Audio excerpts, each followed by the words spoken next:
that should be on. Okay, cool. And let's see. 3, 2.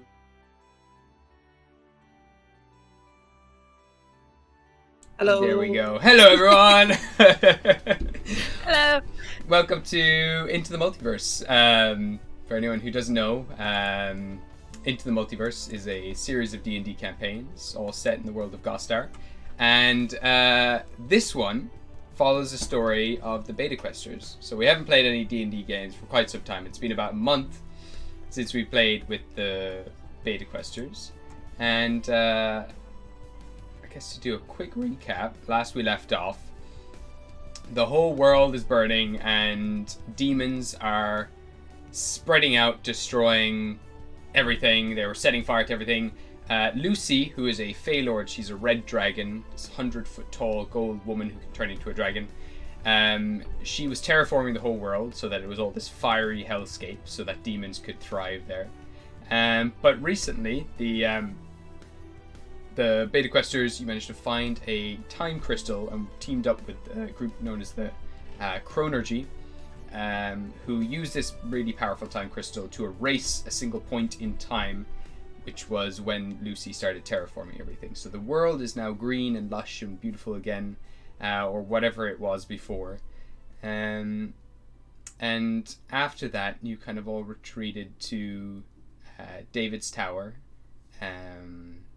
All kind of started resting up and doing a few little things. And while the month has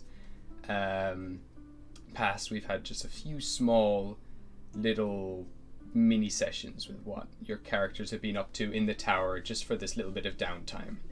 And so when I'll go around and get the pair of you to introduce yourselves, but as you do, if you can tell the audience or whoever what you've been up to recently for the past day or so.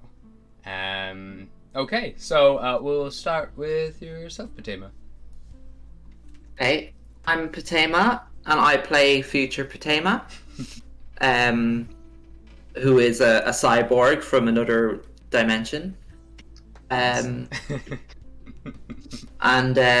we had some downtime since the last session, and in that time, I was doing a few little things, just chill, relaxing little moments. Like I peered into the ethereal realm and saw lots of blood in. I was going to call it Xavion's tower, but yeah, like you mentioned there, it's actually David's tower now.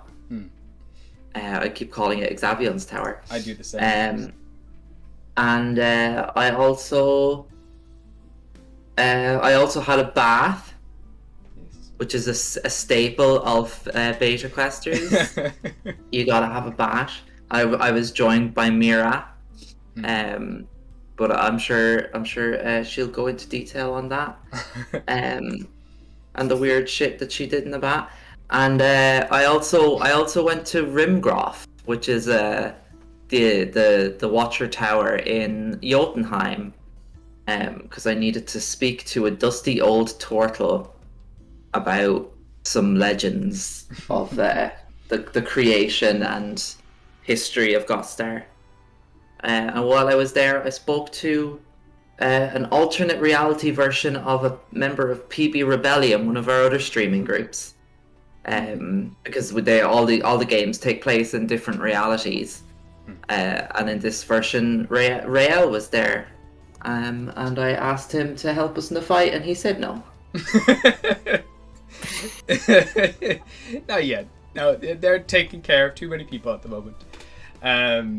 Rimgroff is like one of these 6 fortresses in Jotunheim that protects like the really big one that Tyr, the Fey Lord of Jotunheim, it protects his massive tower at the very top of all of this. So that's what Future Patema has been up to. Just coming back now from the teleportation circle. It's probably covered in a little bit of snow. You've then also got Mira. Would you like to introduce yourself, Rose? Yes. Hello, my name's Rose, and I play Mira, the slightly unhinged hobgoblin wizard. since last time, I did take a bath with future Potema. Somehow, magically, I was compelled to drink the bath water, and I might have seen all the memories of, or at least most of them, of future Potema as well. That was slightly traumatizing. She's been through a lot. And, well, I mean, I suppose I can say it now. I haven't told the other players what I have been up to, but since we were on the stream, after the bath, I didn't feel too well because it was a magical space bath and it made me feel very sick. So I threw up. But it was and I bath water. It was bath water, but I mean, you were drinking bath water. I know. But it made me very sick. I passed out in one of the hallways here in the tower. I threw up on the floor. Saw some very weird shit. And I might have accidentally summoned a dreamer in the tower. After which I was very confused. We went to walk around, try to find something interesting. Ended up finding a puzzle box in the yard, which I dug up from the ground. Spent 3 hours opening, and then it contained a humanoid heart, which I was then again compelled to eat. It completely fucked me up, and now I'm here with very little health and poisoned. Beautiful. Amazing. So that's a great recap. So James had quite a leisurely time of it, having baths, just checking in with other kind of armies and things around the world, and you've come back down the stairs from teleportation room, and as you get to the bottom of the stairs, you would see Mira coming through the front door, holding her stomach, covered in blood. Her whole mouth is covered in blood, and her hands too, and there's little bits of like meaty sinew on her hands. She's just clutching her stomach. I guess we'll hop in from there if you're up for that. Yeah, that sounds good. All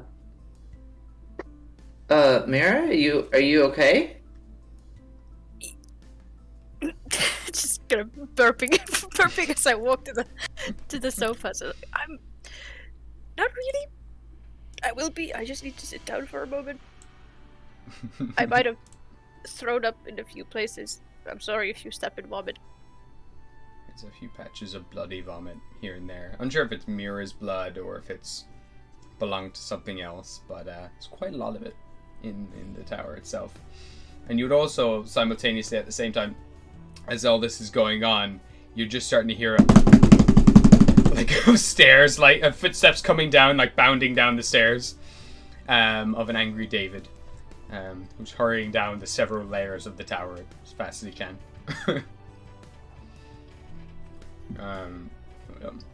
Eventually he would just like burst in. There is lightning kind of crackling in his eyes. His ears are twitching. One of his eyes are twitching slightly, as his fingers, and he just like points to yourself, Mira, and he's like, "You," and then points to you, Potema. You're both out, done. I'm done. I need peace. I need quiet. You just keep breaking and eating and destroying everything, but just don't even talk. Don't even just you're out. And he claps his hands together, and suddenly the pair of you are standing just outside of the tower. What the hell did you do? Did I do something? I don't know. What the fuck, David? You do hear like, "You're probably gonna do something." What? No. But if you need a teleportation anywhere, I'll take you and then be gone. There's a big like explosion just for effect. Did you eat something of his? I didn't think it was his, but maybe based on that, maybe it was. Does David have his heart? He has his heart, right? He's not missing. As far as I'm aware, but it's hard to know with David. He kind of does weird shit when nobody's looking. Well. Hence your dead uncle. Yeah.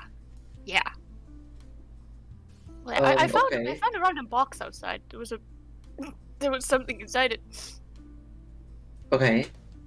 And apparently I should not have eaten that. He seems very angry. I think he saw What? me through Wait, the window. what? Why are you eating things out of... Oh, it was a magic thing, right? Yeah, it was. I mean, it was really, really gross, but it also looked oddly tasty. I don't know. It's super weird.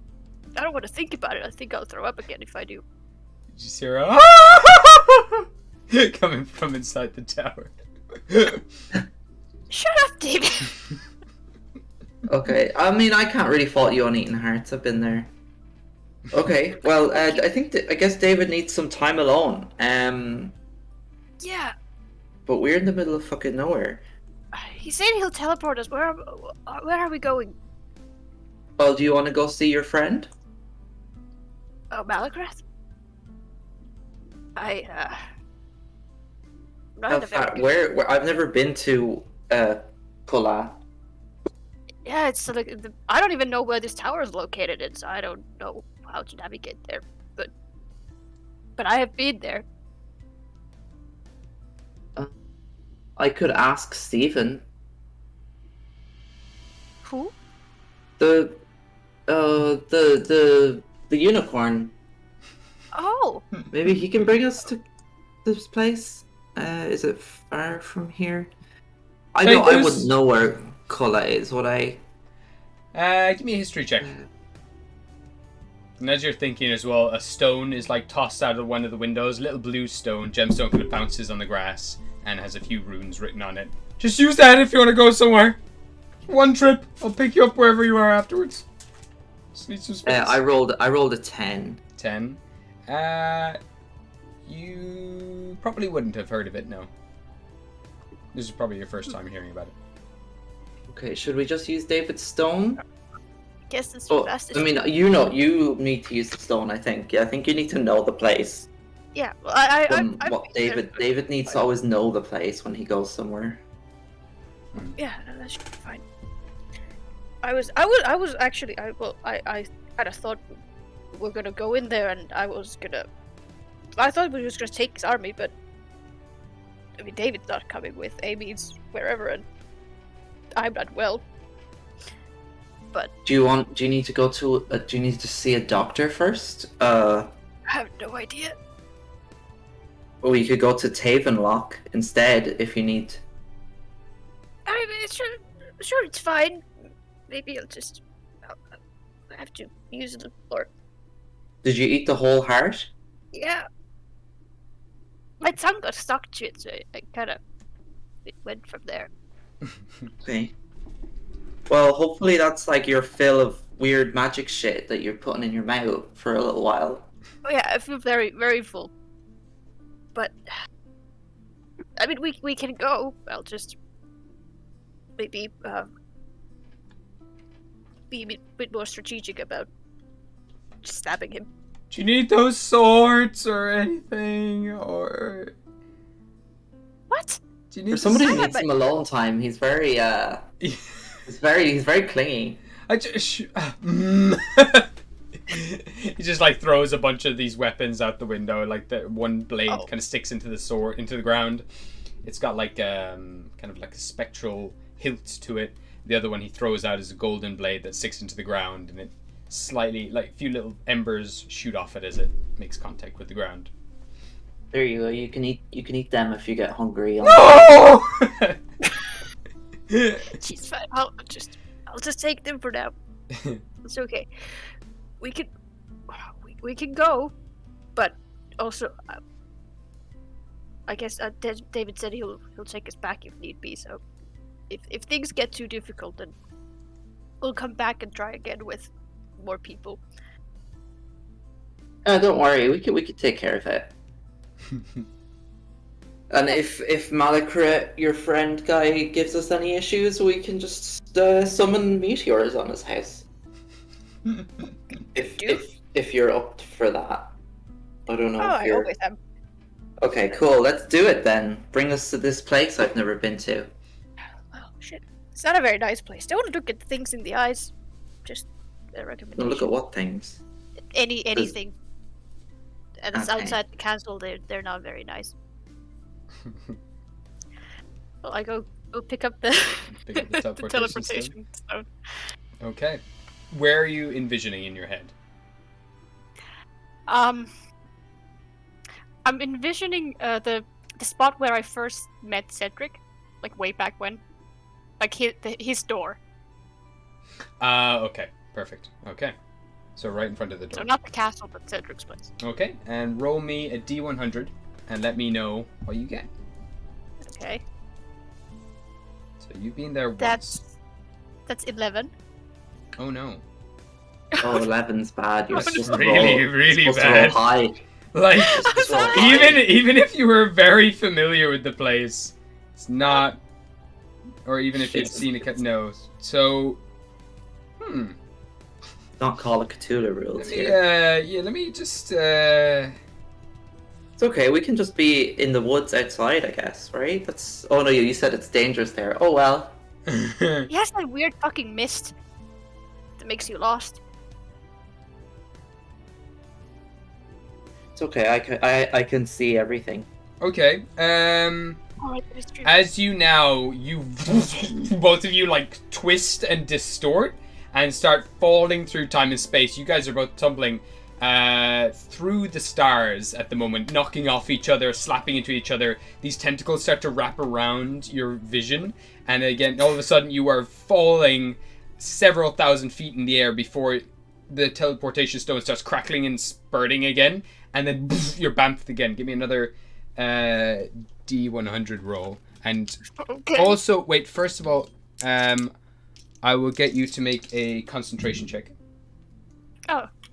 Okay. And along with this, because this went awry, the pair of you take 18 points of force damage Okay. as your body is twisted and distorted.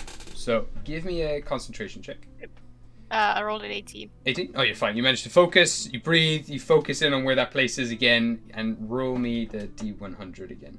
Okay. I hope it's not a low number again. Okay, that's an 85. Okay. 85. Get you there. Okay, so you're the pair of you are now just looking down through the clouds and everything else. There's like these blue sparks flying off in every direction around you. Eventually the clouds clear and you can see the thousands of feet between yourselves and what looks like a hellscape of fire and high-peaked mountains. This heat hits you like a truck, and you all begin sweating before suddenly you twist and teleport away, disappear from where you were, and you end up elsewhere. Right in front of the door, you said. So I'll actually need to add a new layer for this, and also delete. Get rid of those. Get rid of those for now. And I will layer settings. Great. Down. Clusters. And I'll compare it to ground floor. It's a great software. I love this thing. It's brilliant. People should get it wherever you are in the world. And plop. Okay.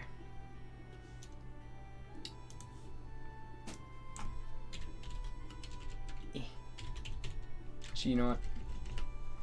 I'm gonna just do a little thing here. Ah, that works. I don't know why I didn't do that to begin with. Okay, cool. Okay, so the pair of you, bam, like slap down on the ground, right in front of this doorway. There's an iron drawbridge behind you, the pair of you. Big set of double doors set into this large, crooked, and distorted black obsidian building. You're now on top of also this very dark stone, which glimmers almost like it's been infused with a bunch of glitter or powdered crystal. It shimmers with this kind of green glittery effect. And there are larger little gems, similar gems, embedded into this stone.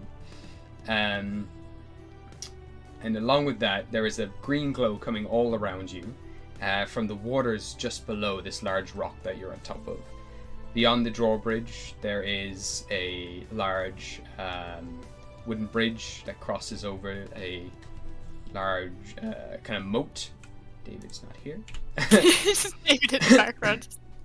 And as you peer up above the cliff, you can see... sorry. Tokens. No, sorry. That's annoying. Okay, I don't know why that's... Whatever. Don't know why it's not showing up. But at the very top of this cliff, at the edge of this cliff, you can see the silhouettes of large humanoid figures looking down towards you.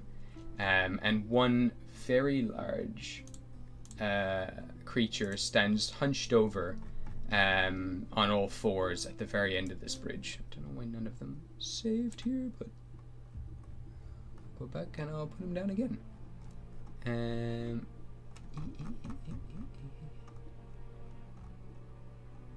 This is what you'd mainly see.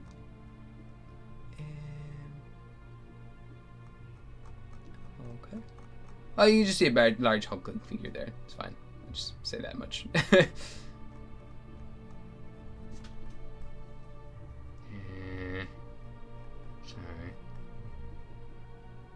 Too many talk. Too many tokens. Sometimes I don't want to like type in the name because I'm like, oh, then you'll know the name of it. Do you want us to look away? No, it's fine. I think this is the one anyway. It's just a different color. Much bigger than that. There we go. It would be a very dark blue, bluey grey color. Just hulking, like hunched forward on all fours. These two little wings shooting out of its back, and like an axe-like tail sticking into the ground. And it's just looking towards us. Looking away from you. Oh, away from us. Okay. Yeah.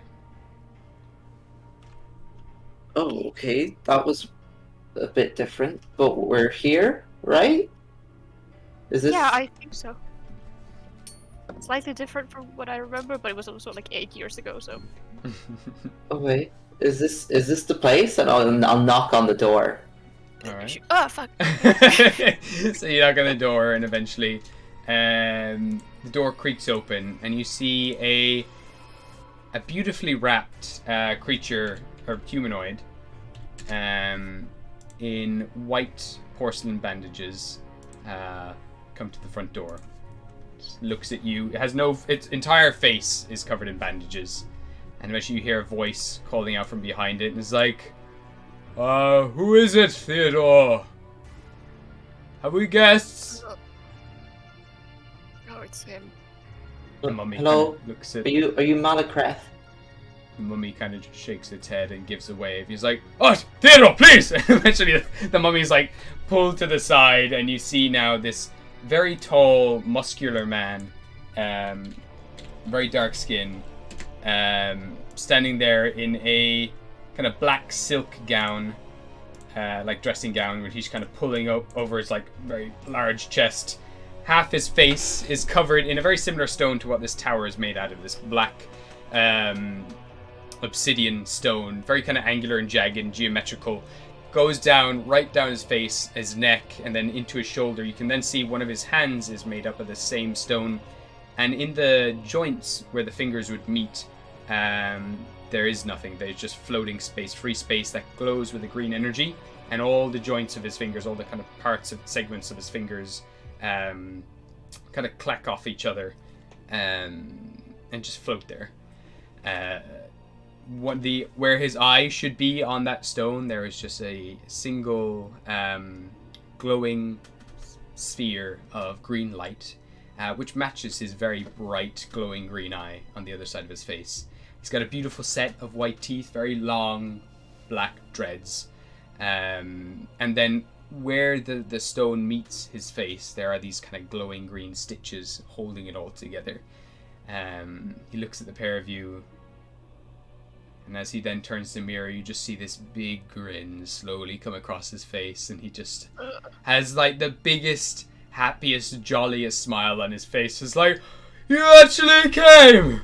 Oh, This is a great day. Oh, please come in. Come on. I've been waiting for you for so long. I did not think you would take my tea request. Again, every time I offer for tea, you come. I guess that's the way. That's like our little hidden message. It's like, tea? Yeah, I'm in. You must really like tea. Though you never have tea. Here, please, come sit. Come in. Ignore the mess. We've been cleaning, but I didn't expect you so soon. I thought maybe a few weeks or something, or maybe, like last time you said you drop a message. You didn't drop a message this time, so how are you? How are myself and Boneyard are just playing chess. See, he's happy to see you. Oh, I am. Hello, and who are you? I don't think I've met. I'm Mira's friend, Patema. Patema. I'm gonna tap his stone parts with my tentacle. Just give it a tap on the side of his head. He's like, yes, I know. Crazy. Mira, about 10 years ago, melted the side of my face. And oh my goodness, what a journey it has been. Going back and forth between necromancy. Oh, stop. Please, take a seat. Would you like anything? Tea? We have some custard that we just made.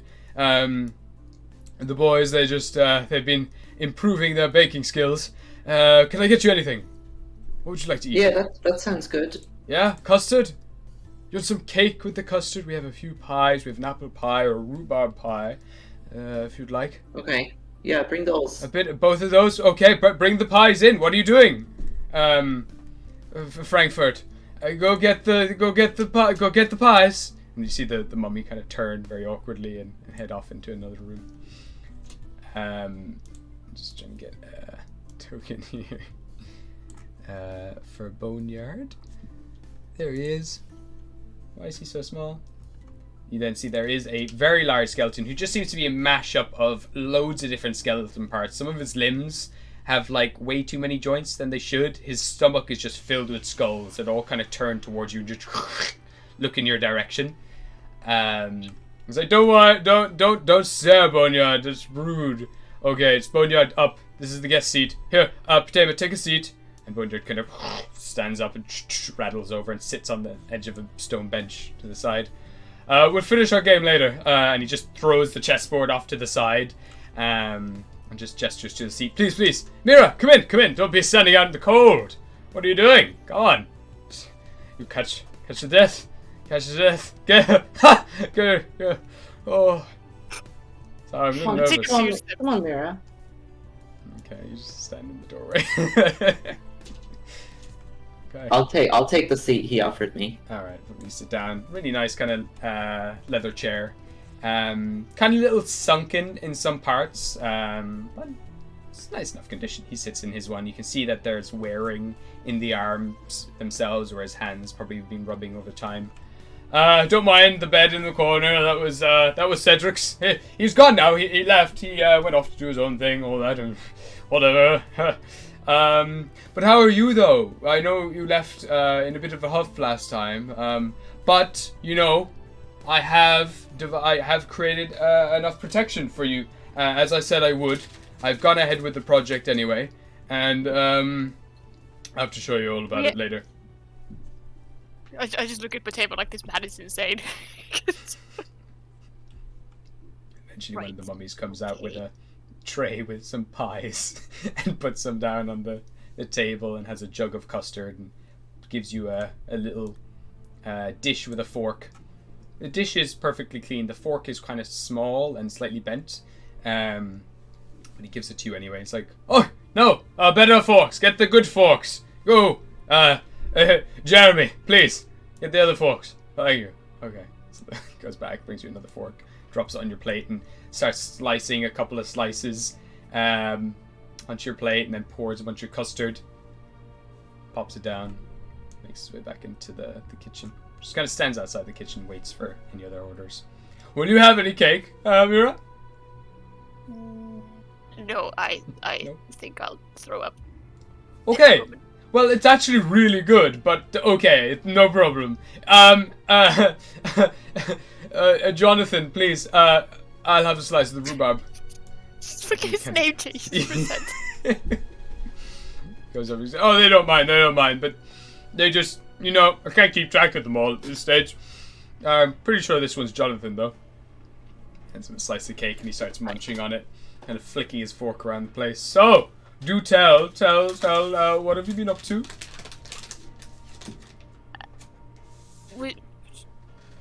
Okay, first of all, how did you know where I was? You sent Shibby straight to us. We were in the club in Star Platinum. He just found us. Yeah. How did that go? What? Well, I know where you are, Mira. I told you this last time. I'll be just keeping tabs on you. I did, of course it did. I mean, it's been a while. But, I said, if you are in danger, I will come to you if you need it. But you seem fine so far. But, no, hellscapes or anything. You seem to deal with yourself pretty well in Star Platinum. That was impressive. But are you telling me you've been scrying on me? No, only occasionally. Don't do that. I'm sorry, Well, in fairness, Mira, we did that too. I mean, we did, but... In fairness, you did do that. What did you do? Oh, don't worry about it. This is great pie. Yes, it is. Why is the custard cold? Warm it up. Fuck. I'm sorry. I don't swear very often. Reginald, back in the kitchen with you. You don't deserve to sit with us. Walks back in, kind of sulks, slams the door behind him. None of that from you. Okay. Sorry. He kind of twiddles his fingers, and your custard heats up a little bit of steam comes off it. Yes. Hate cold custard. Ugh. I would like to know what you did to Shimmy. Shimmy? Nothing since, Why was he a skeleton? I mean, Last time I saw him, he was still a goblin. yeah, but you saw him before when his skin was, falling off and everything. He was over here, yeah. But No, I didn't. no, it's fine anyway. No problem. I mean, classic scenario with lichdom and all that. I didn't realize I was on the brink of discovery for lichdom when I was doing it, but when I met you originally and had a little run-in, I was just a little tweaks and whatever. I mean, he can stay alive forever, but the body will rot away. Oh, about that, yeah. He's dead. Oh dear. Yeah. How does that happen? That only happens if the whole body was to be disintegrated in like an explosion or It something. pretty much was. Oh. To my understanding, his soul is also gone. Right. So he's dead. Is that possible? I don't even know if that's... Well, Right. I didn't know Interesting. either, Yeah. Well, if you direct me to the person who did this, I can disintegrate them. That'd be great. Oh, we were wondering if you could help us with disintegrating somebody. Oh, Uh, okay. so Mira tells me you have an undead army. I do. Oh my god, you have to meet them. It's so great. Yeah. I dabbled in a bit of necromancy in my time as well. Yeah. Interesting stuff. Mm. So, your whole way of living and your reality and everything that you hold dear is kind of, in danger. Oh, We're yeah. wondering if Terribly lonely. maybe you wanted to help stop all the bad things from happening. Oh, what? Yeah. Oh, Well, the inferno and the chaos and the burning of the demons and all that. Yeah, absolutely. I foresaw all of this, by the way. Like I said to you, I said it was going to happen, Mira, and you were like, no, don't want to be a part of it. Say that. I did, silly little girl. I absolutely did. I said it to you about 3 years ago. I haven't seen you since 8 years ago. I've seen you twice in my life. I don't came know over what a the fuck couple of you're on times about. since then. Why the fuck would I come over? Because I had very valuable information for you. I said your life would be in danger, and you were the key. I didn't know what the key was. I'm still working on that, but you are the key. And so, I was like, I was in a Have pretty you hit bad your way. head again? Did someone disintegrate the other part of your brain, or what the fuck happened here? No, Mira, please, no. I've still got my left side still going, and my right side. Oh my goodness, the pressure it is under right now, trying to control the hundreds of thousands of skeletons and zombies that I have now under my control. Yes, I went back to necromancy. Have you hit Yeah. your head, Mira? You seem to have forgotten a little bit.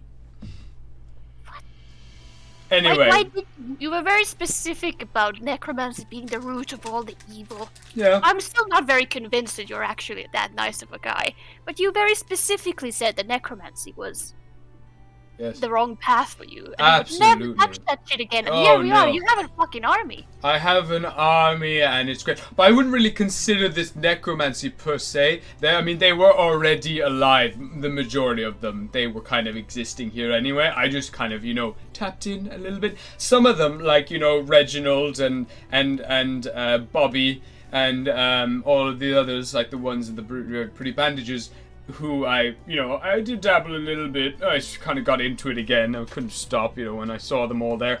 But I couldn't handle, like, smelly little zombies in here. No. I make sure they're all very clean. It's very, none of that, bone rot or any of that gross stuff. Like a boneyard over here. I polished him right up, boiled his bones and in vinegar and other acids, and he's squeaky clean. Look, you can see your face in his head. Or heads, whatever one you wanna. Right. Yeah. No, I don't do necromancy at all. Really, I'm just tapping into what was already there with the crystals here in this meteor we're standing on. I was like, well, they're coming from there. That's where they get the power source. So if I just get into that little wavelength. Sorry, excuse me. Oh my goodness. If I just tap into that wavelength that they're picking up signals on, maybe I could get a read on them. And here I am. Thankfully, I don't have half of my brain active anymore, and that was just free storage space to control the zombies. Brilliant stuff, really. I'm quite ingenious. Right. But Taba, I don't know if he's someone we can actually even work with. I'm still very much in favor of just stabbing him, but Well, okay. Well, maybe we can make a deal, Mr. Malakrat. Sure. About my friend Mira here. Yeah. She can get one free stab, and in return, you can help us save the world. So, what? Can you give me a persuasion check? it's like the worst deal I've ever heard. You'd be surprised how often it works, though. Persuasion. That's a 19. Okay. I saw this coming. I really did. I knew I would have to pay a blood price. So, if that's what it takes, Mira, if that's what it takes to save you and the rest of the world, I'm willing to take that fall. So, kind of. You don't even know what we're offering. Save the What world. we're asking from you. Stop the burning and the destruction. That's what I've brought this army up to do, is to stop that. Because I don't want to see that vision again. No, you in flames, the sky falling around you, and the skin burning off your body. That was awful. It really just scarred my memory. And I can't let that happen. So if you must stab me. And he puts up his hand. That's not how it works. He turns to you, Potema. I got it right? Did you? Yeah, maybe. Okay. I'm not totally sure here either. Mira, just stab the guy. Yeah, just stab me, Mira. Why? Why? I don't want to. I want him dead. Oh. Stabbing's not gonna. Well, he can't control the undead army if he's dead. Oh no. I'm sure I could figure it It'd out. all just run rampant and just cause chaos and probably cause more destruction on Gostar, to be honest. Would you like some wine, actually? Yes, we'll take some wine while we mull over this decision that I thought we had already decided on. No problem. Here, have a glass on me. It's great vintage, all the way from Acheron. They've started actually producing their own wine before all the it was taken over as a military base and all of that. But this is old beautiful thing. There you go, and he pours you a fine glass of blue wine. There you go, one for you and one for me. Mira, are you sure? Yes, I told you I'm on the verge of throwing up. Fair enough. He sits back in the armchair. So what is the plan? How are we gonna get into Lucy and, do the deed? Can I telepathically ask Mira, what is it I'm missing here? Absolutely. Sure. I mean, if she lets me, because I think you have a ring of mind shielding, don't you? I do, yeah. Yeah, that's fine. You can do that.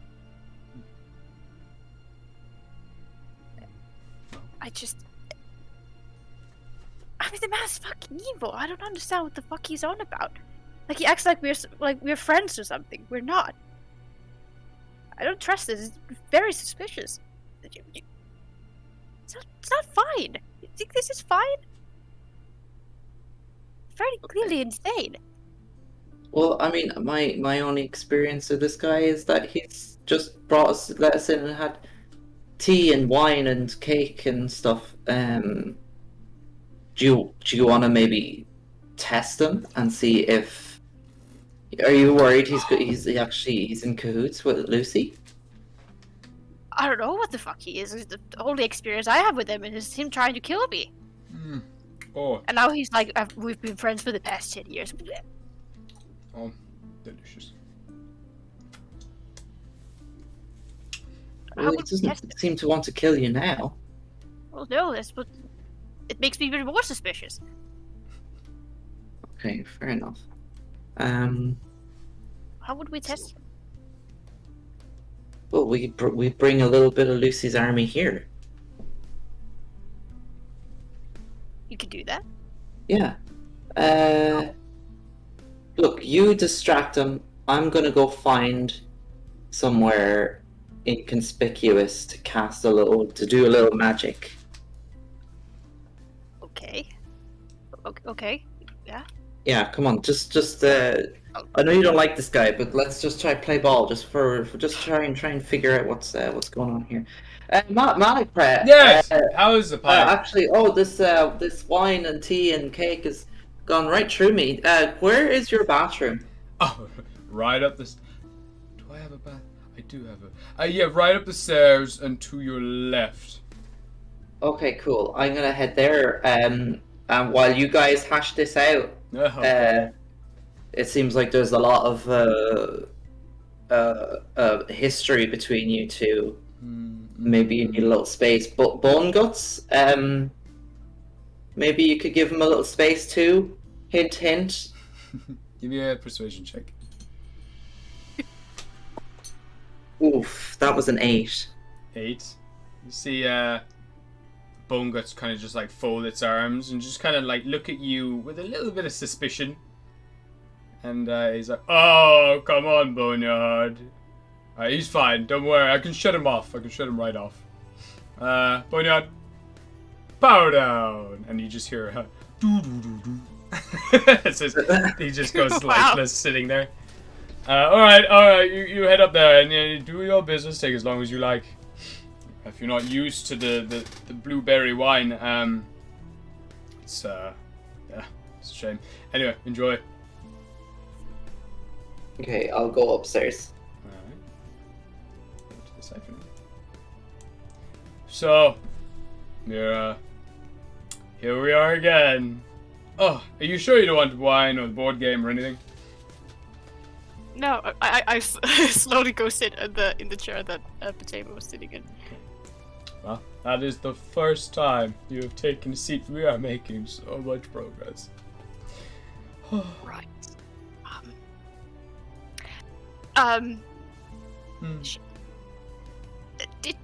did you know? Fuck. Okay. You remember the little crystal, right? The whole thing that started everything. Yes. I do. Batema tells me it is now my entire skeleton. Yes, I wanted to do tests actually to make sure that it was. Well, that's brilliant. I thought I foresaw something like that, but you have kind of rushed off every time. I have only been here once, Multiverse. Okay, and he does just air quotes in the air for no reason. One time. Okay. It's probably just a little mutation with the crystal or whatever it is. It's kind of a sentient being. It's a sentient being? Yeah, of course. It's what I use to communicate with the rest of the skeletons. It kind of brought them to life. It has a mind of its own sometimes, but if you can harness it, if you can tap into it, it's yours. Right. But I can see there you've got a little patch right there on your neck. It's a little bone protrusion or something. What? Yeah, just there by your neck, under the collar. I can see peeping out a little bit of it's like a little bit of Goliath skin. What? I tried to see. You did touch your skin on your neck, and it is hard. It just feels like marble. Oh, there it is. Oh dear. Oh my goodness. Are you feeling okay? You look pale, Mira. You look like a pale, kind of more like a tangerine than a strawberry today. Yeah, right. Yeah, not super well. Water. We have fruit. No. Okay. Thanks. Sure. Which was like awkwardly looking at the stairs, waiting for potatoes. To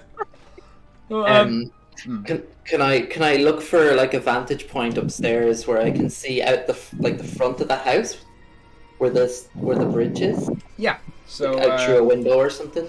I'm bringing it. I don't know if you have. Oh, you do have upstairs. Yeah. So there are windows up. I had to double check, but there are windows that you can head over to. So this from the window, because I need to be able to see the point. Can I cast summon lesser demons on the bridge in front of the house? Absolutely. So boop, boop. And how many demons does that summon? That summons like... I roll a d6. Oh, okay. Yeah, go for it. And that is... Oh, it's a 1. So that's 2 demons of challenge rating 1 or lower. Interesting.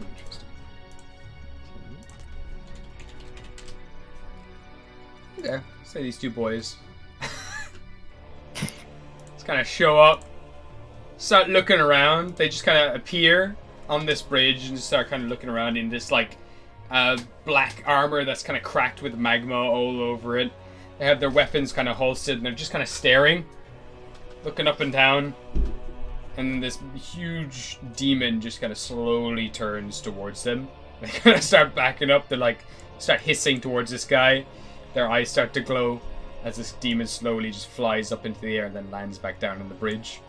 And as it does land on the bridge, there is a slight shake, a slight tremor inside the house. And the wine glass that Malachris has put down on the table has just started to shake. He's like, oh, little tremor. Ooh, what's that? More fire, more destruction. Are there any windows on this floor that I can see out of? There'd be a few like little circular windows, but it mainly just looks out onto the actual wall itself. Like the kind of... Yeah, this kind of wall along this area. Kind of bombardments or whatever. Oh, Boneyard! Back up! I want to take a look at that. And Boneyard kind of reactivates and goes towards the door. Oh, don't worry about it. We have this place under lockdown if anything was to show up. Right. So, yeah. Have you tried any of the wine from Limbo? Amazing stuff. Not really. Okay. As this is happening, these 2 demons are just hissing at this guy, and he just like goes. He's gonna go and make an attack on one of them. He's gonna just grab this blue guy's head, and he just like throws him like about 40 feet off, like to the side, where now a bunch of zombies and skeletons start scuttling down the sides of the cliff and just start like pulling this guy to the shreds. They start grabbing him, restraining him, and pulling him down to the ground, and just a wave of skeletons just like smothers this guy. The other demons like it starts speaking in abyssal. Give me an intelligence check, Damon. See how much you're picking up of the abyssal. That is a flat 10. Flat 10. It's just, you can hear like, no, why? You? It just sounds really confused is what you kind of pick up as this demon kind of goes and he starts fighting this demon, like battling them on the bridge. The whole bridge is rocking and shaking. Boneyard eventually comes back in and steps inside. So how are we doing out there, Boneyard? Are we winning? Boneyard just gives him a thumbs up, kind of goes back out and looks out the door. A little excited. Oh yeah, probably nothing. Don't even worry about it. Just relax, Spirit. You are my guest. I will protect you. I'm not concerned about that. I'm concerned why is there fighting outside? Oh, I mean, I don't know. We can take a peek. Boneyard, what's happening? Give me everything. Uh-huh. Okay. It seems like one or two little demons just flew in here and just like, I don't know. Probably some stray demons looking for something to eat. Happens quite often. Just like easy pickings, you know, the zombies and all that. Anyway, not a problem. Okay.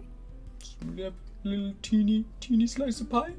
At this stage as well, this demon has like picked this guy up and just twisted his head and dropped his lifeless body down on the ground. And is now slowly just making his way back to the bridge. Kind of kicks him off the bridge as he goes and he like lands in the water. Yeah, that was kind of a bust. Can I snoop around upstairs while I'm up here? Yeah, of course. Let's put these two to the side. Boneyard's out here. These guys put them there. Alright, so Alright. Are you looking for anything in particular while you're here? This seems to be a study of sorts. Yeah. Well, I mean, Vera seems to not trust this guy who's being all friendly and stuff, and I'm just kind of trying to figure out what's going on, I guess. What this guy is up to, if there's any information about him. Alright, give me an investigation check. Oh. That's a 2. Are you trained in investigation? No. You're not even from being your, what's we call it, class? You don't have like advantage or anything from being like your original class? Nothing, just a flat 2. Alright, you kind of look around, a lot of papers, a lot of scrap pieces of papers that kind of seem to be all kind of letters to Mira that have just been kind of scribbled out and crossed out. There's maps and plans of different parts of Gostar, but a lot of it is just letters. There's a few diaries there that are all kind of blank, just kind of talk about it's like really boring stuff that you just look through, and he just seems to be incredibly bored, this man. Few kind of romance novels that are all half read that are kind of like folded over like on his desk. That's about all that's here on this floor. Okay, and I can go up further, can I? Yeah, keeps going up if you want to keep going. Okay, yeah, I'll go up to the next floor. Alright. Yeah, so you get to the next floor and there is a strong smell of like bleach up here, like strong smell of chemicals. It's kind of hard to breathe as you get to this floor. There is just kind of, and then there's like a very subtle smell of like rot as well. As you come up here, little bits of fungus are growing around the walls, but a lot of places here the floors are scrubbed completely clean and covered with some sort of paint that's been made out of like a crystal dust. A lot of bodies, like dead bodies. There's a bunch of skeletons in a bathtub that are just, it seems to have some sort of acid that's burning away all the rotten flesh from them. A lot of plants growing here, a lot of magic runes and everything like that. Is there anything in particular you want to find out here? You can. Be an Arcana check if you want to figure out what's going on. Sure, I'll do it. Arcana check. Okay. Or an investigation if there's something particular you want to find. But I got a natural 20. Oh shit! Okay, so you can tell there's you've actually gotten quite familiar with the runes that David's been giving you and using and everything around you, and using your true sight as well. You just completely understand all the magic going on in this room. there's quite a few of these green crystals scattered around the place, and they seem to be filled with like concentrated dreamer energy, like energy from Zachriel. Okay. These are similar to the ones that are in Mira's skeleton. Yeah, almost identical, yeah. There's all these kind of rituals and circles seem to be that of necromancy, but like a more refined version of it. It's almost like more of like a transmutation kind of process that's going on here, where he wants to essentially make these dead bodies the hosts of these crystal gems. He's a lot of it's polishing up bodies, bandaging them as well, and preparing them for different rituals. But he seems to be all these mummies and all these humanoid figures and animals and things. They seem to be tests for something much larger. These are just dummy runs. And there's lots of the notes here are just him trying to perfect a very particular ritual, and he just can't seem to do it. Okay, can I take one of the crystals? Yeah, absolutely. Pick up one of those. There's quite a few of them here. Give me a wisdom saving throw as you touch one.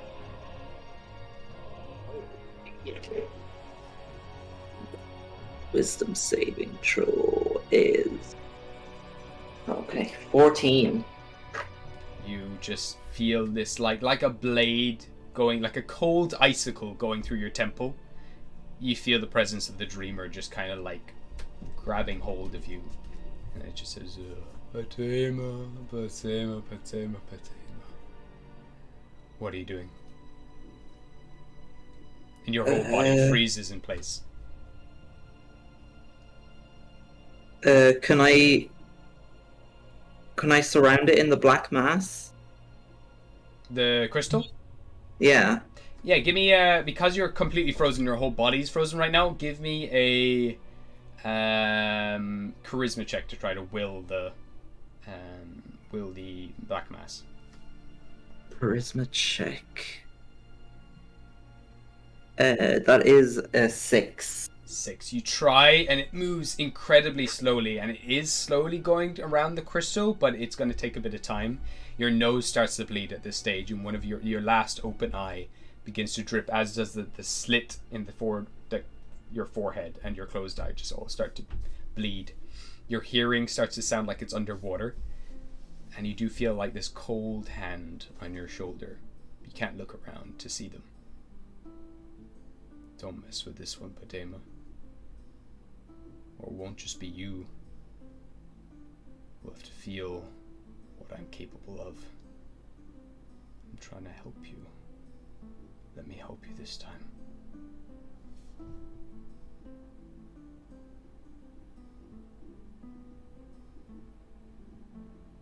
Hey. I presume there's nothing I can quite do just now then if I'm frozen? You can speak, but that's about it. Oh, I don't think I want to. That's fair. You gonna sit this one out until your black mask completely covers the thing. Yeah, I'm just gonna kind of hold on to that one. I'm not gonna talk back. Okay, sure. I don't want to. So you're just there for about 10 minutes, just frozen solid, blood kind of dripping down your face at this stage kind of just dripping onto the floor, and ironically, really need David here right now. Yeah. And at that moment, eventually, your black mask does curl all around the crystal, and the presence just shuts off, and you can breathe again. Ooh, okay. All right, I think I'll head. Coming from somewhere. Yeah. I'll head back down then. I'm not gonna keep going up. I'll head back down to them. Sure. So eventually, you meet back with everyone else. Blood coming down your face, and eventually, as soon as you do come back down, Malachus like, oh no! Oh, was that a tough one? Oh, what did you do? What was upstairs? What did he do? What happened? I went snooping. I found some crystals that you've got upstairs, Malachret. Oh, perfectly safe, perfectly fine. No problem. Wait. Tested them rigorously. Nothing. I turn back to Malakut. Uh, Are you working with the Dreamer again? who? I tried to insight him. Yeah. He's Okay. actually confused. Oh, wait, that's my insight. It's not very good. Is it? Oh, that's a 17. He doesn't seem to know what you're talking about. He genuinely seems to be clueless. Dreamer. You okay, Potato? Yes. Yeah, these crystals you've got, Malachite, are not safe. They are actually perfectly safe. I've been using them for years now at this stage, and no side effects whatsoever. Pure arcane energy, and they are brilliant. The connections I am making with these my test subjects is just phenomenal. Big B, will you come in here for a second? Not the kind comes in. This is exactly what I was talking about. Big B, will you get a clean cloth for Patema to clean her eyes? Thank you, Big B. Big B just rolls off. Brings out a nice silk cloth and it's kind of like a little bowl of water as well to help you wipe your face. Hands them to you. Big B, you can, if you don't mind, Patema, he can totally clean you up if you would like. I'll just grab the claw and I'll just kind of lazily wipe the blood off me. I'm not gonna be too fussed about being all clean and shit. Even though I have just had a bath. Alright, Garfield, be gone. Can I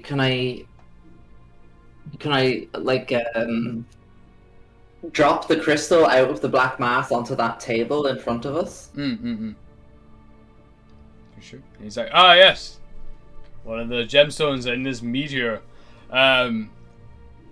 Oh, you found one. Ooh. Oh no. Be careful with them though. They are very valuable and they will be used for bad things on the black market. I have had so many people coming in here trying to burgle me. But not many have succeeded, at least, I'm pretty sure. Yeah, do you want it? You can have it as a gift if you like.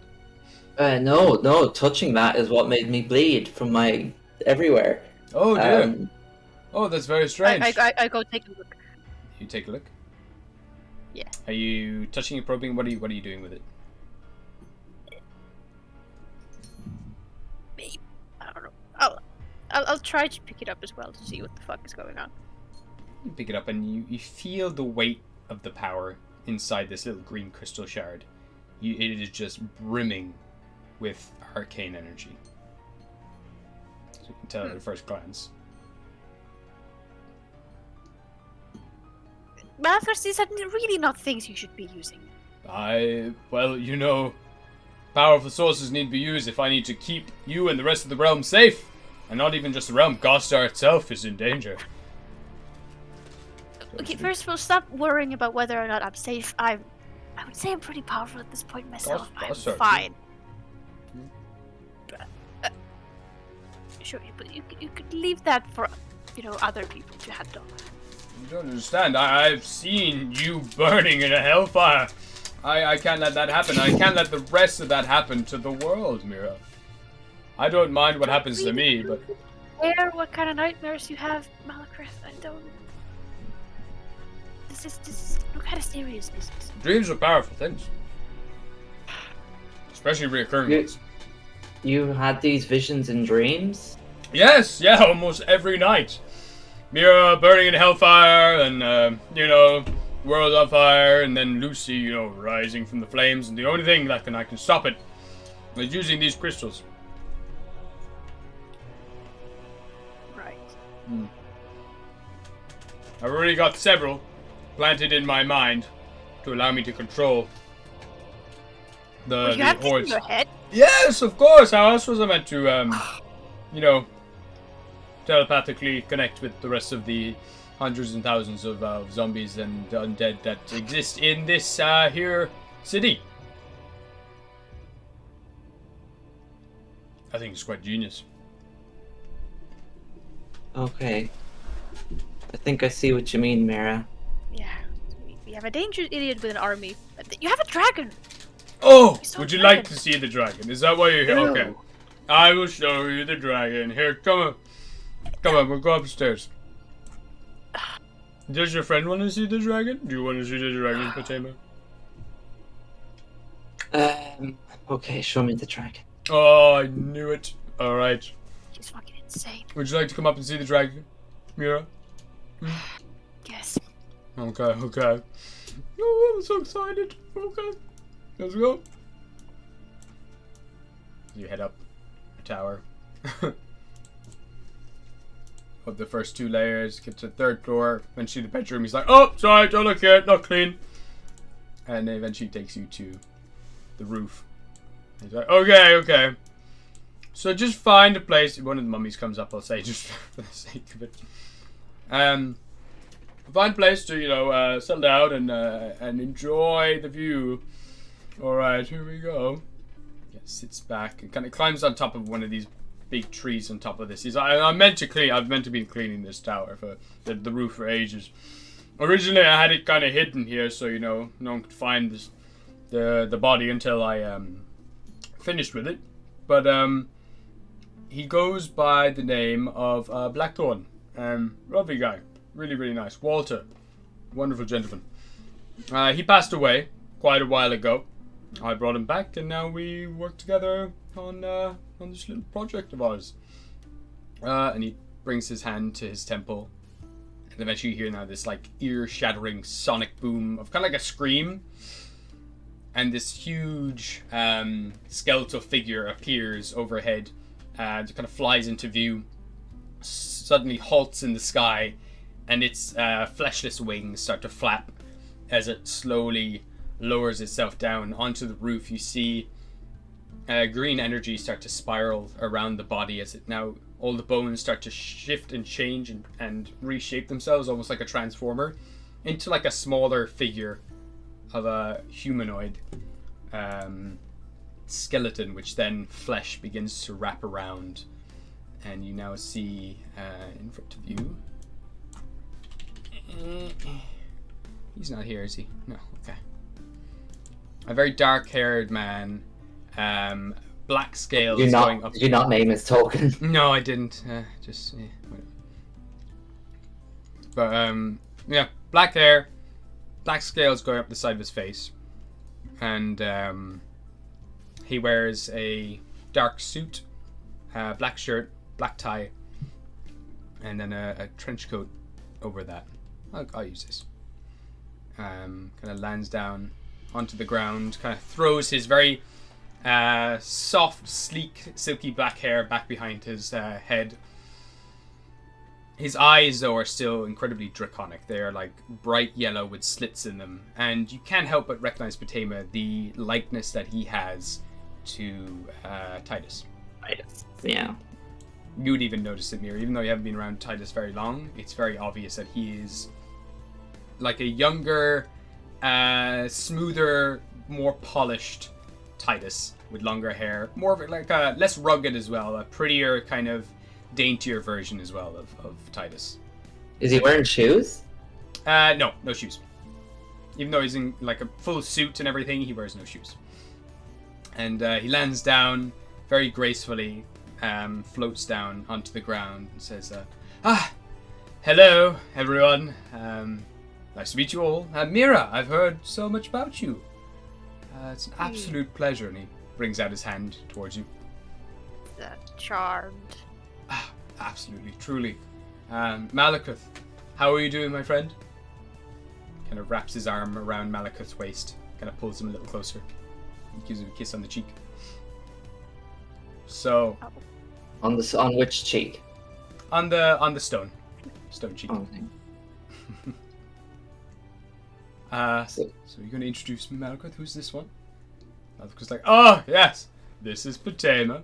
And Mira, you met Mira last time, though, correct? We were you were still a little shaky and all that, but I don't know if you still remember her. But he's like, of course I do, Malekuth, I do, yeah, of course. Mira, hello.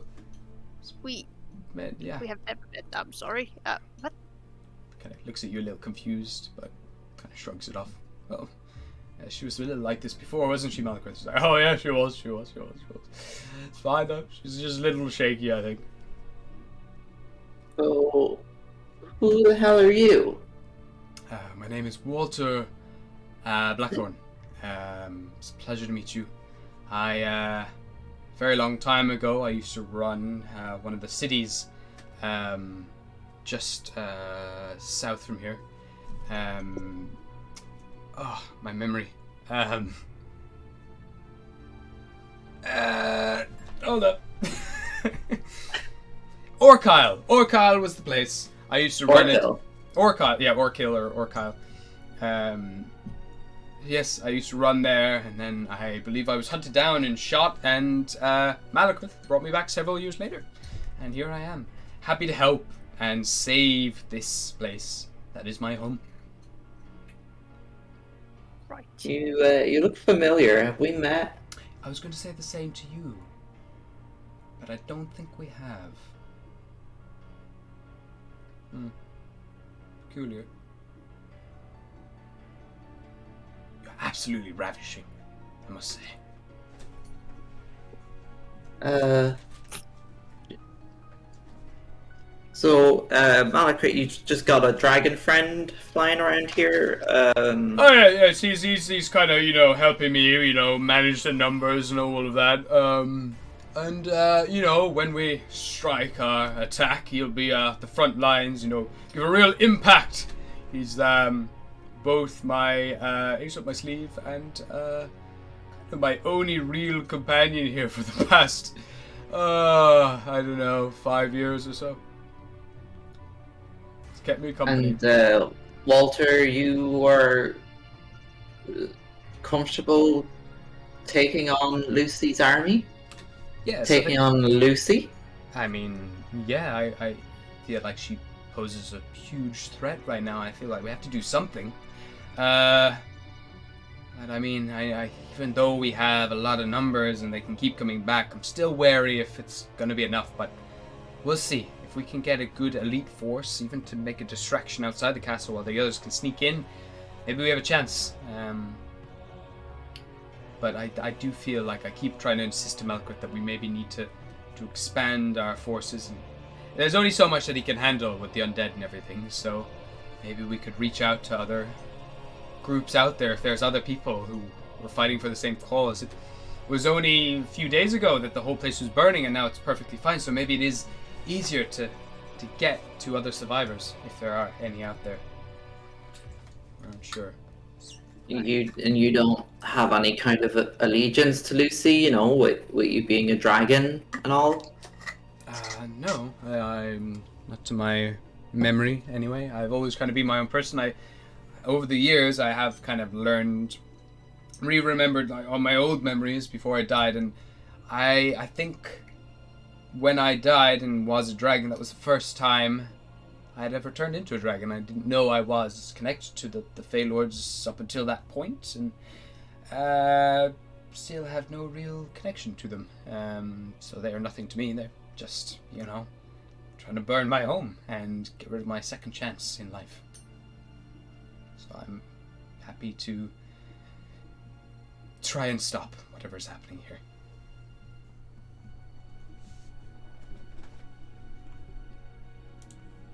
Okay. Right. I tried to look at him and determine what she's thinking right now. Is there any insight? You can insight check, or pretend you can let Mira know. I don't know. I could use sending. Yeah. I mean, you have a telepathic link over and back pretty much with Patame at this stage after would you? drinking all her memories. So. Oh shit, okay. Well. And I have that mirror tattoo as well. You have a mirror. You do. So how do you... What do you think? They're fucking insane, but... They seem like they don't know themselves what they've gotten into. Oh, they have no fucking idea if they think they can just march their army to Lucy's gates and be done with it. Well, I mean, I feel like they do seem to have quite a force here, but This goes beyond Lucy.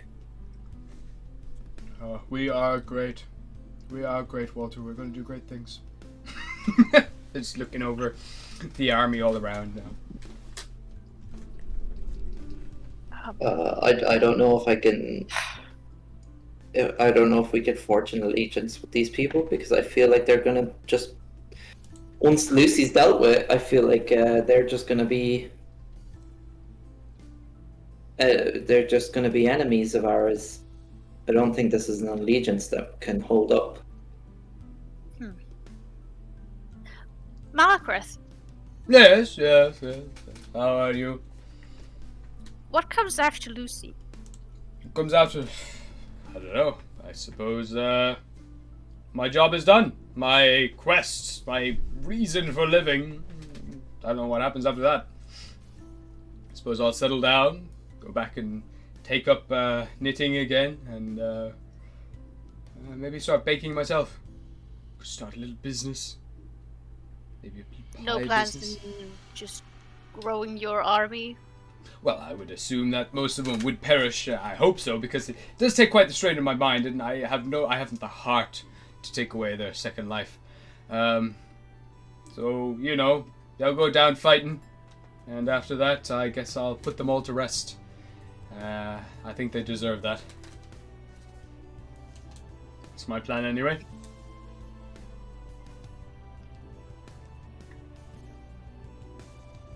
How about you?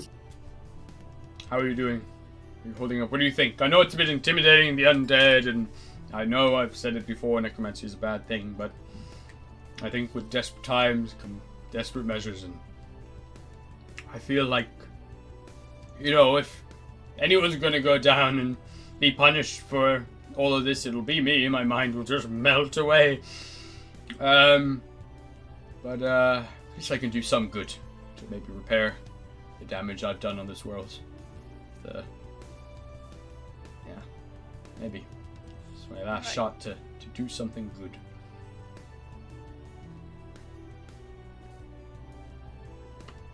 Would you excuse us just for a moment? Oh yeah, of course. Okay, shuffle closer to the table. Here, Andrew, get over here.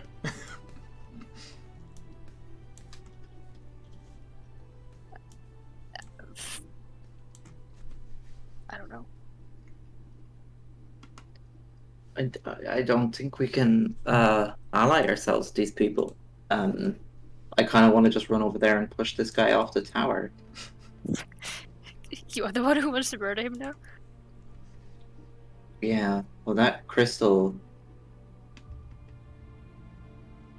I mean, he's clearly way over his head. I don't. What's that? What did you see? You just saw crystals? He has a lot of them? Yeah, those crystals are. It's the dreamer. This place is full of it. I mean, it doesn't surprise me, but that's the way he was. This is exactly why I was quite convinced that he would just, maybe attack us on sight or something. Because when I first met him, he was very clearly under some sort of influence. He's the one I got the eye from. Right, he's definitely being influenced by the dreamer. I think we've played right into the dreamer's hand. The dreamer wanted us right here. What does he get from this? I don't know. Could ask him. He tried to talk to me when I touched the crystal. Oh, what did he say? Nothing of value, but I don't want to. I can't talk to the dreamer anymore. I can't let that. I can't go back to that. Oh, no, I get it, but I can. I don't know if you should. I mean, look at Malachred over there. I mean, I spoke to him earlier today. He seemed fine. You did? Why did you? What? Oh no, it was. I didn't mean to. It just kind of happened. I was in the tower and I was feeling really sick, and I don't know. Then I saw a vision of you and this weird insect monster.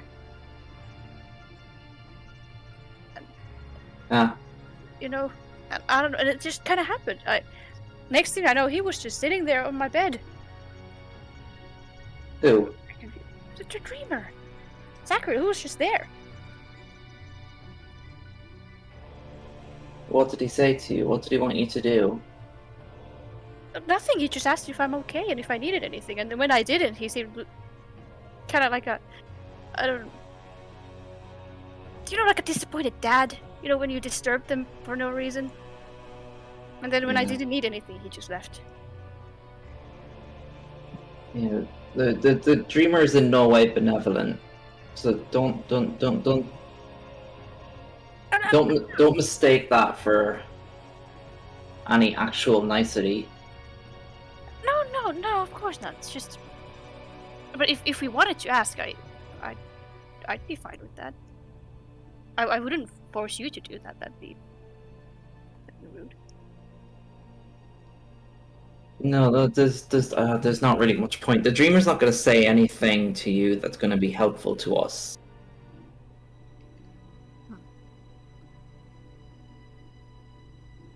So what do we do with Malacrest then if we don't?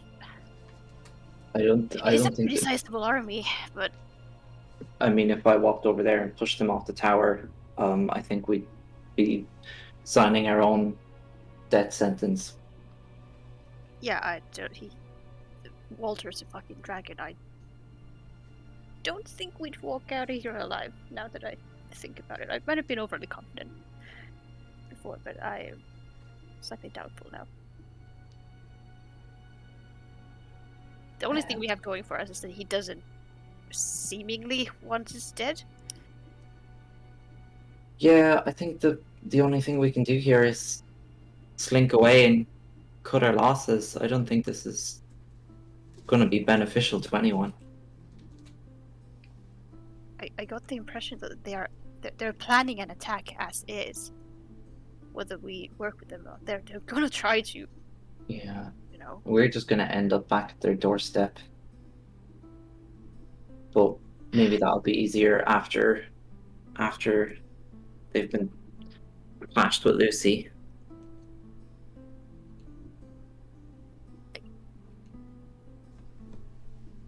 I guess, he seems very much like he wants to be friends with our little group. So I suppose that we could pretend to be friendly enough. Keep an eye on him. I by no means trust him at all. And I would very much like to see him push down the building, but Yeah, I don't think we can. Mira. I mean, Oh, sorry. Go on. Just some of the skeletons are playing football. Whenever you're ready, you should check this out.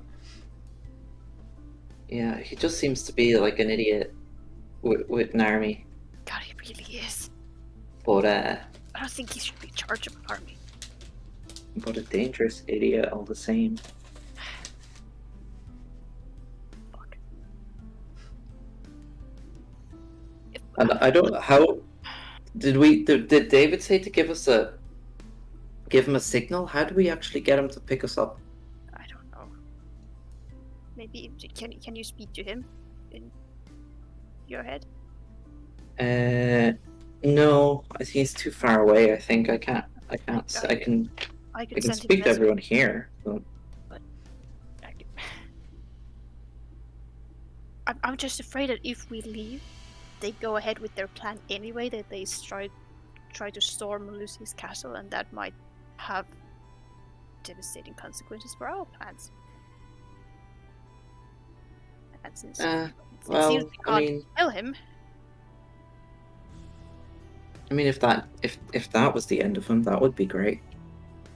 That would be, but what if he gets in the way? What if, he does it too soon when we're only preparing, and then Lucy, is wary and I don't know.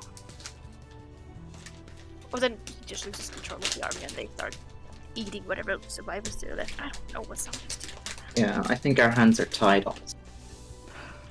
But we need allies. Okay, let's just keep our cards close to our chest, I guess. So Malacret. Oh yes, they're nearly finished. They're just about to score. They did it! They won! Oh my goodness. Yeah, Right, babes, it's been great meeting you and all. Really glad to know that you're willing to take on Lucy when the time comes. Yes.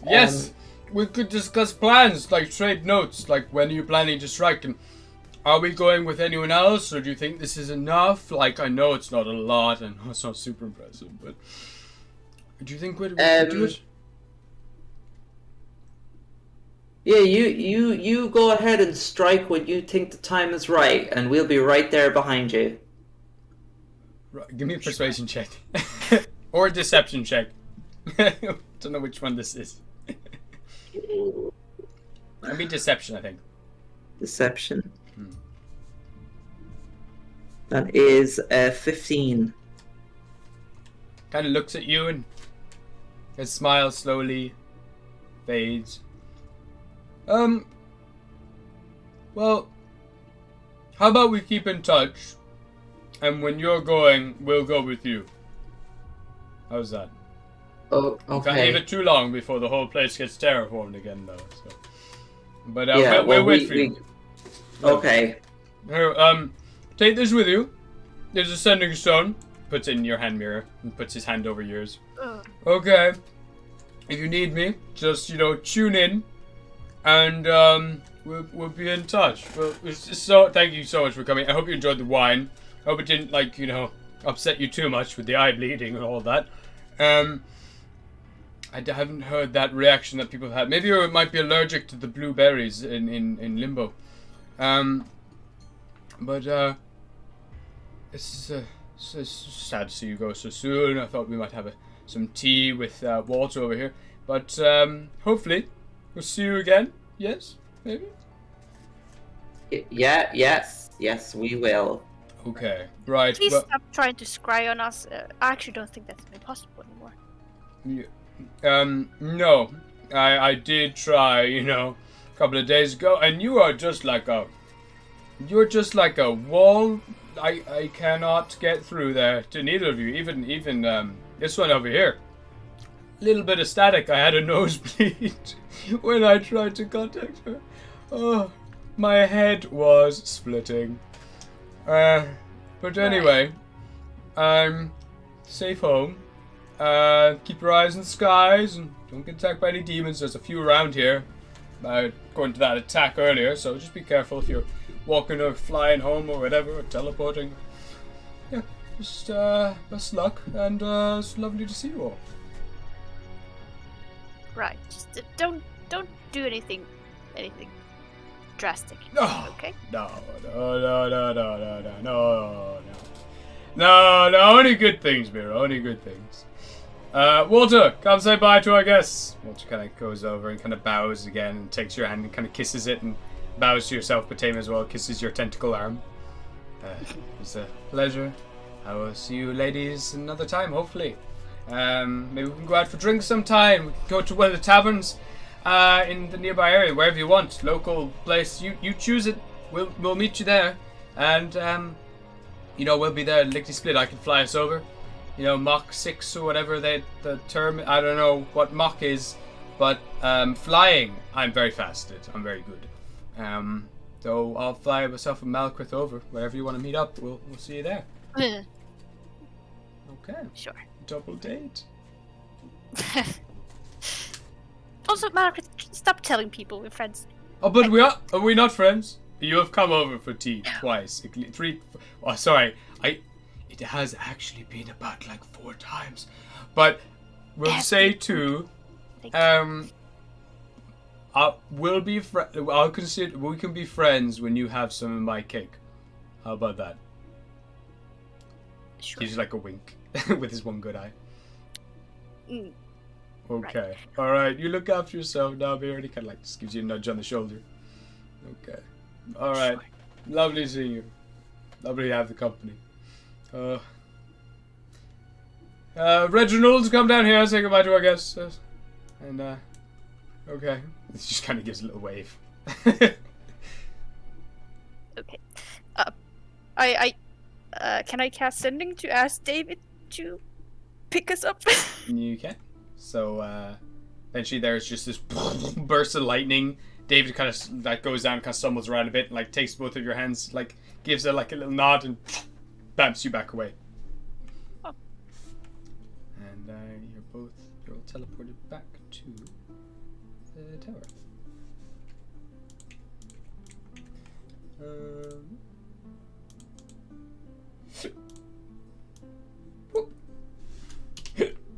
Oh, hello. Okay, but he's still not letting us inside. Not at the moment. Just outside the tower. Oh, well, this isn't very useful. Sorry, just I'm busy. Sorry. Not sorry. Bye. Goes back in. Okay, well, what other armies can we go ask for help? I don't know. You're part of you're part of royalty. Is the hobgoblins got an army?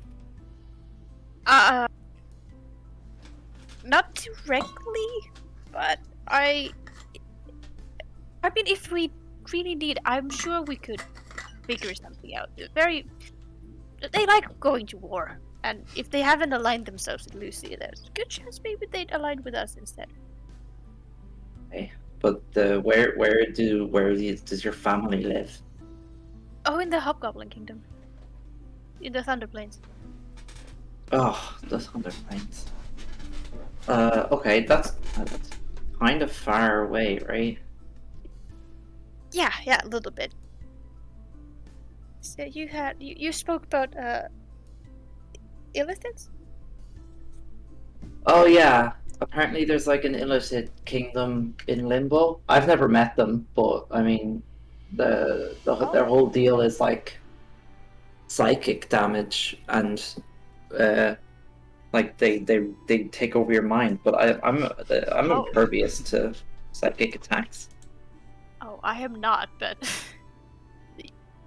Well, you have that wee little ring though, right?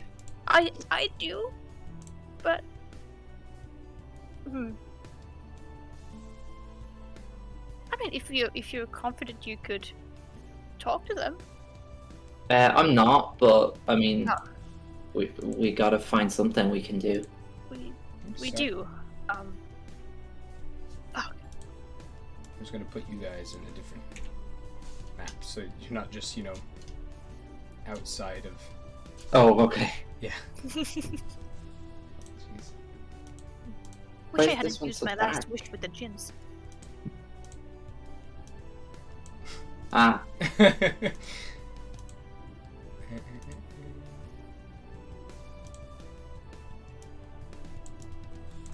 I don't have too many connections. I know some people in Bale Green and I know some gins and my family, but that's about it.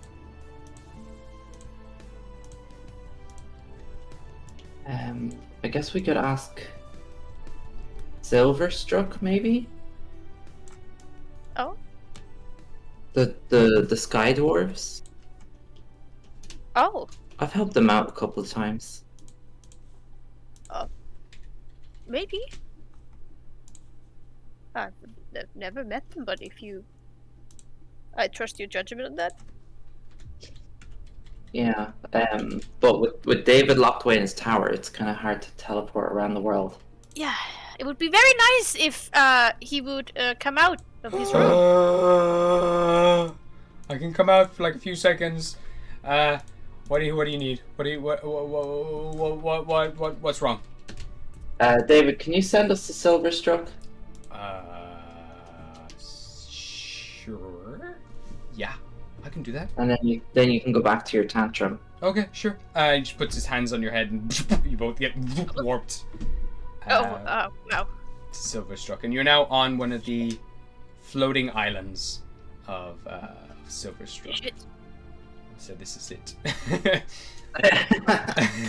So you're just like on the pathway up to the big city itself, the big trade town of Silverstruck. Okay, I don't think we have a map for Silverstruck, do we? We do not, but it is it's basically like a maple leaf shape floating island, like a maple leaf floating island, and on each part of the segment of the leaf there's a different area. I'll get the map here and I can see a picture. Might actually be just better for me to get the world map at this stage and use that as a reference. Hold on. Okay. I can't even remember which book I wrote Silverstruck in. Oh, it's not even in this one. It's my radio book.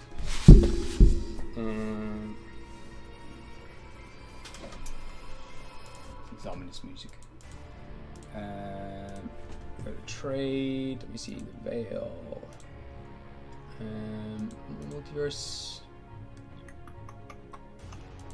Comes Gostar. The Veil.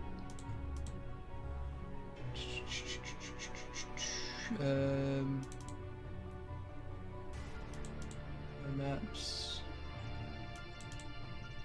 Ah, here we go. So you guys are currently in Olympus.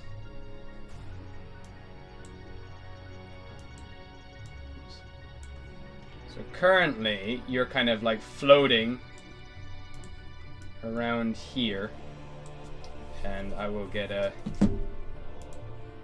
let's see, object to get a leaf. Sure. So this is a very roundabout way of doing it. But you're floating on one of these islands. At this peak is the village of Silverstruck. Then have 2 seconds. Go back to the drawing. This place. Let's ages back. Toxic jungle. Ah, here it is. Okay, so yeah. Silverstruck is here at the top, and it kind of like arcs upwards like onto a big mountain or like hillside. There's lots of farmland all around, which you're currently in. You're in the farmland all around Silverstruck. Then over to this area here, you've got the Rune Works, which is a place of study on top of a massive mountain. That's where they study rune writing. Over on this side, on the right side here, the right peak, there is the Alchemy Woods, where they practice alchemy. Then you've got over this side, you've got the Smiths. So it's more of a mountainous, rocky region with mines and cliff sides and everything. And here they just build weapons and everything else. And then finally they've got on this last peak, which is quite a large peak, is the Artificer's School. It's for studying alchemical things and inventions and everything else. And then the last thing, the kind of tail end, which is this part, is Tensor's Technology. It's a huge corporation, large city that is, the entire city is like a factory. It's kind of like going to Amazon or something. The whole place is just for building and inventing, kind of just sci-fi-ish stuff. They built things like the Tensor bikes, which are these floating hover bikes. Tensor's Technology is also what set up all of the floating islands around Olympus. And yeah, that's where Tensor's Technology. That's where you got your robot tentacle arm made. Okay, so can we head to the main town of Silverstruck then and go talk to that creepy gnome guy? Sure. No problem. I will get a different map for that. have a map that I can use. Excuse me. Which is here? Wow, okay. Shit.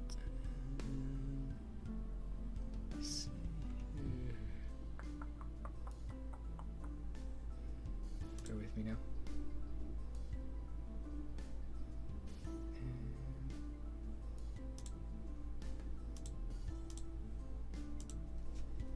Game.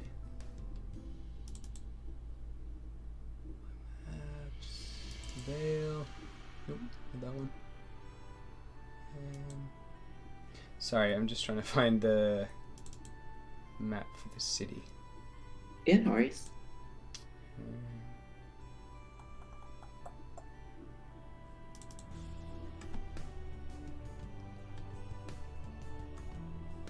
had a bunch of city maps. I don't know where they're all gone. So do the dwarves have like an army that they're here for? I mean, there's a bunch of sky dwarves flying around. I don't know how formidable they are, but I know that people at Silverstruck, they have a. They were very grateful last time we came around for some reason. We saved them from a bunch of demons, Right. so they might be willing to help out, maybe. Okay. Well, yeah, we'll give it a go. See what happens. And we're in the Thunder Plains now. I don't know if you've ever been up here, but No. we're above the Thunder Plains. So like maybe we could go to your family while we're here and be like, hey, you got an army? Oh, we could No, do that. you don't want to do that. Oh, I don't mind. I was just suppose not prepared for that, but we could. I can do the talking, although you'll have to do a lot of the talking because I don't know them. Yeah, I would have to get you into the city. I don't think they'd be too happy about. They don't like not hobgoblins. No, not really. I would assume, especially not during these times. They might not want to help us then. But I mean, like I said, they do like war. They have Okay. a fairly nice army. I would be kind of stupid not to do anything. But Okay. So as you're kind of strolling through the farmyard all around the town of Silverstruck, making your way up the hill, eventually you get there and you start to hear the sounds of music playing, and you can see off just to the right side of this city, there's like there's lights and there's bonfires starting to be lit, even though it's kind of like early-ish in the day. I mean, it's around the evening actually at this stage, about noon. Or no, sorry, noon. Maybe like 6. The sun is probably starting to set, and I'll bring it down a little bit. A little orangey. Over just to the side here, there's a sound of music, and you would recognize Patema. This is the same area where they had the trade fair. Oh yeah, where all there's the babies were killed. Yeah. So there's a lot of partying and celebration that seems to be going over to that side of the town. A lot of the streets are lit up with light bulbs that dangle from building to building, crossing over. And as you do eventually make your way into town, a lot of people turn and they recognize you, Patema, and they all start to kind of cheer and come over to you. And it's like, oh, you've come back to us. You saved it. You saved the land. It's all back to normal. I told them that you could do this. I knew you would do it. And all these people are like shaking you, saying the same kind of thing, like just saying they all believed in you. Yeah, you're very welcome. Good job. Keep up all of the festivities. Oh yeah. Oh, it's so good to see them again. Oh, they've blessed us again. The heroes in the books. And eventually they kind of start to push this old dwarven man, kind of tan skin, bald on top. He's got a pair of goggles. He kind of stumbles forward and he's holding a massive tome on his back. It's a large book. And he's like, oh. Tome? Tome, sorry, not tomb. tome on his back, and you recognize him as the chronicler who you had met previously. And eventually he comes up to you and says, "Ah, you're back! My goodness! It has the prophecy foretold." And he takes off the book and opens the page, and now an image of yourself and Mira walking through the fields that you're in starts to fabricate in one of the pages of the book. "Oh, yeah, you're here, see? You saved us. You removed the scars of the world. Now you come here for our help. Yes, we can go. We must announce this to the mayor of the town. We'll be right back. We'll inform him and run ahead. People, go! Let him know that Patema and Mira," he reads in the book, "have arrived." And they all kind of start dashing off through the streets, like cheering and hollering and stuff like that. I forgot what this place was like. See, we don't even need to do anything. They seem to... They'll just help us. Yeah, they just foretold everything was going to happen anyway, so they're a bit like that here. Oh. Well, it's very convenient. Wow. Okay. Is this the chronicler? Yeah, I'm going to use him as the chronicler. He's got a pair of big, like, thick glasses, like that are goggles that make his eyes look huge. Yeah. But other than that, that's pretty much him. He's got big, bright blue eyes that have a slight glow to them. His hair's all kind of staticky and shocked. That's pretty much him. Eventually, after some time, the crowd kind of returns. He's kind of there, like, just resting on his book as the crowd's kind of returning with the mayor behind them. How have you all been? Has the adventures been going well? Being all heroic and all that? Yes, very, very heroic. But Yes, I was wondering if Silverstruck was, and all the dwarves and everyone was able to help. We need to go stop Lucy. Oh, yeah. Oh, my And goodness. we're putting together an army. All right. Well, you better, here's the man himself. And eventually the little floating gnome comes and arrives to all of you. He just kind of stands with his hands behind his back, and his hair kind of blows in the wind. He's got a very fancy red, classic pointed gnome hat on at the moment, with a little crown sitting on top of that. You can't see his feet because he's wearing kind of long robes that flutter below him as he kind of floats around the place, letting the winds kind of carry him as he does. Eventually approach you. His beard's gotten a little longer, and he's got big bushy grey eyebrows, and comes up to you and is like, "Hello, Patema. And who is this? Where's the rest of your band of valiant heroes?" We're all a little bit preoccupied at the moment. This is Mira. She's helping us save Gostar. Very good. Mira, he bows. Yeah, and, like, it's takes your he hand. in the book there. Yes, the chronicler is at it again. How can we be of service? Well, I was hoping that the chronicler could write down that you guys gave us an army to help fight Lucy, The chronicler and does that we not defeated write Lucy. things. The chronicler only perceives the events that unfold. Bless your soul. We can, of course, try and arrange some sort of army or whatever you say. Easily done for us. Okay, great.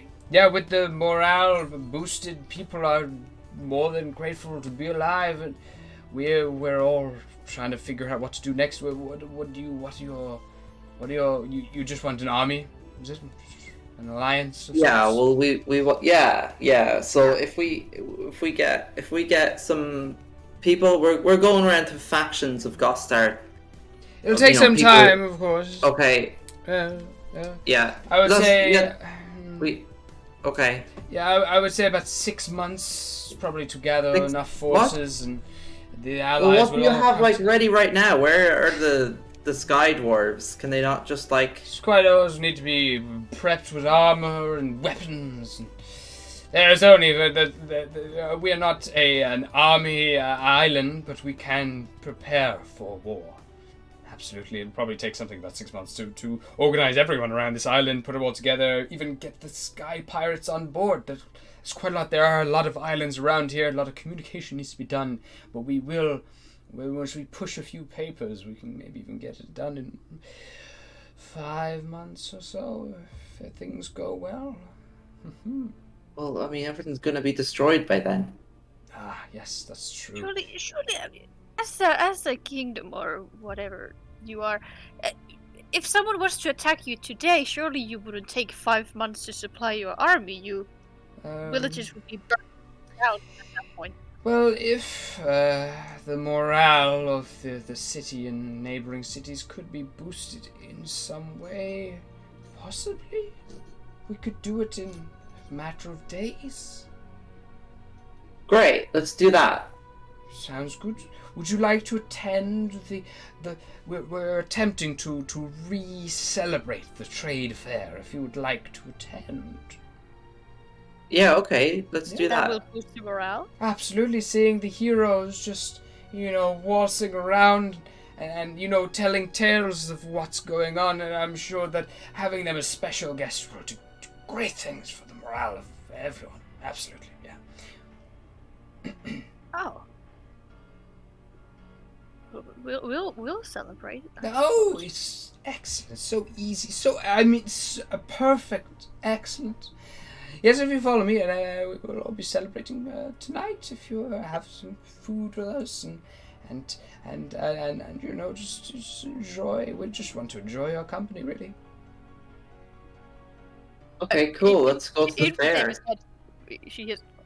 You trust this man? Not individually, but I mean, the town is. They're fine. They're fine. Oh, okay.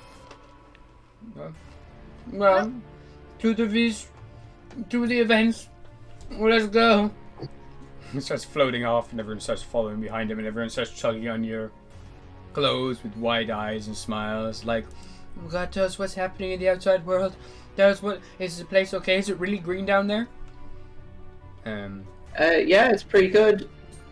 Wow. For now. My good. And then, as soon as you say "for now," a few of them kind of their faces drop. Oh my God. Is anything going to be done? Are you going to save us? Are you going to finish Lucy off? For sure, yeah. We just need your help and support. What can we do? How can we help? Well, my dad knows how to fight with a sword. He can help if you want. Great. Tell your dad that he's signed up. All right, I'll go tell him now. He kind of runs off. To the sound. A few other people kind of go like, "How can we help? You have my sword. You have my axe. You have my chisel." And continue making your way through the town. I'm just gonna get another map here. Where is it? Bit quest map. They always been like this. This is very strange.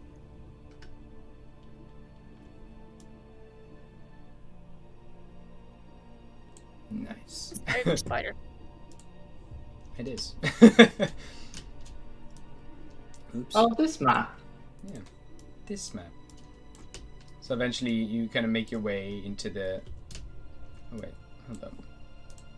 Shrink this down. Just tad. It's a very big map. There we go. So eventually you make your way back into the town, and I'll just get my scatter tool and just place a bunch of random people. Let me see if I can do this.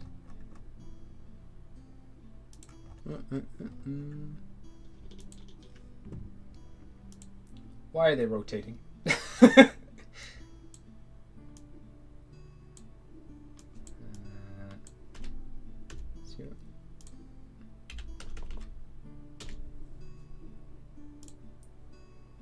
There we go. Dozens of people. There we go. Look at this. This is amazing. I can just do this now if I want to place people all around the place. Oh, that's handy. This is super handy. So people of all shapes and sizes are all here at the festival, and as you do come in, the gnome levitates just about a little higher, maybe about 5 feet up in the air, brings his hands out, almost kind of like a Christ-like figure, just kind of making the shape of a cross. All his robes kind of float down below him.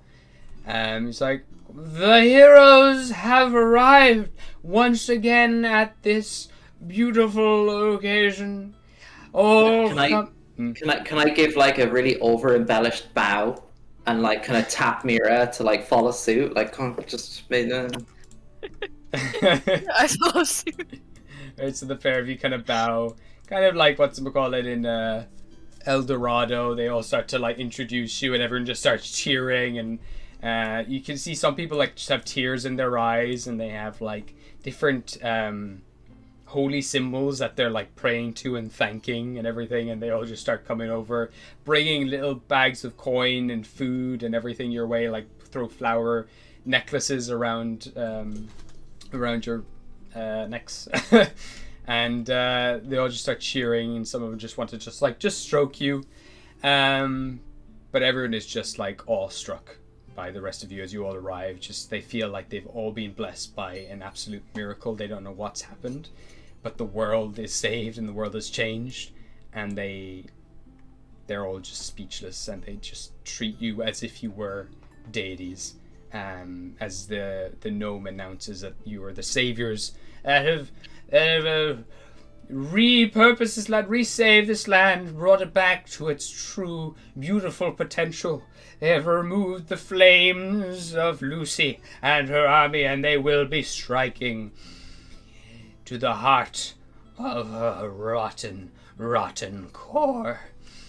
And tonight we must celebrate for the rest of Gostar, because in a week's time we will all be going to war. And they all just start cheering and like freaking out and like lighting torches and like blazing weapons and shooting spells in the air. It's like, yes, and I will command you all to victory. Yes! Just raises his hands up in the air, and just lightning shoots from his fingertips into the skies. Clouds form, and it just starts raining, and everyone starts celebrating. Music starts playing again. Everyone starts dancing and cheering in this kind of summer storm that starts brewing. And is this normal? I mean, nothing that ever happens is normal. Sorry. Well, when you put it like that. Right. Please feel free to enjoy the festivities. We have, try the wonderful hallucinogenic cave spiders, phase spider goop. There's loads of fun and games and other things to do. You can buy bath bombs, anything you like. It's all available at your fingertips. Whatever you want to try, people will be more than happy to let you celebrate here. It was all very heavily interrupted last time, and so we thought we'd try again. Right. Shit. We've got let me see. Apple pies, we have the fortune tellers, the griffin rides, whack-a-worm, biofamiliar, axe throwing, animated armored duels. Penelope's plan shop is beautiful. Fiona is doing firework making workshops. Drew's Brews is over there if you want to try your hand in some craft beers. Jacob's Jewels and more is over there somewhere. Henry's Happy Hats, my favorite place to go. We've got Tabaxi Tats. Linda will give you an amazing tattoo if you are interested in something like that. What else have we got? We've got the Red Dragon Roast. You have to try it. It's a beautiful meat selection. There's lovely food marts down there to the south. We have the Cave Spider Roast. Crystal Shops. Win a mask. Enter there, and if you ever experiences something different at the mask shop, and you get a mask afterwards, it's beautiful. Whatever you like. The whole place is yours to explore and enjoy. And thank you. How's your stomach, Mira? It's not great. I was not expecting to party. I'll try. Mr. Mayor, is there like a first aid tent or something? First aid tent. Yes, I'm sure there is. You know what? You know who you're best going to right now. Fiona at the firework making workshop is specializing in first aid and healing magic, as is necessary to be doing such a dangerous activity. I insisted that she had firework making abilities. I mean, healing abilities if she was both teaching kids how to blow things up. Right. Yeah, that sounds about right. Let's go there. Yeah. Maybe deal with the food poisoning before we party, and then I should be good to go. Yeah, and then we can eat some cave spider. Yeah, that's probably an experience. Oh, it's right here. Yeah, it's just there. Yeah, I'll get her. There we go. I probably shouldn't use her because she's actually a well-known NPC. There we go. So eventually you get there. There's this kind of lady with like plasters all over her fingers and kind of bandages wrapped on each of her arms.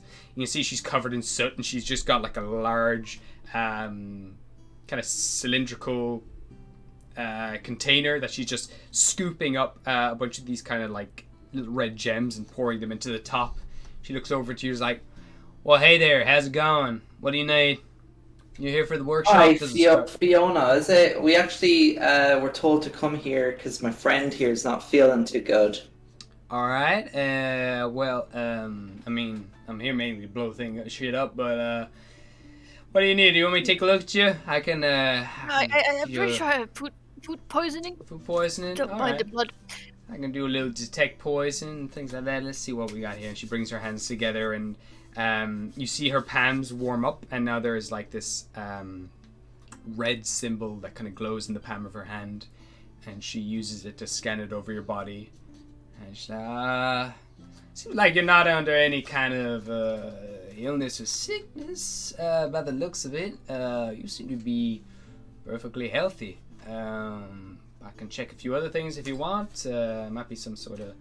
How are you feeling? What happened to you? What went on?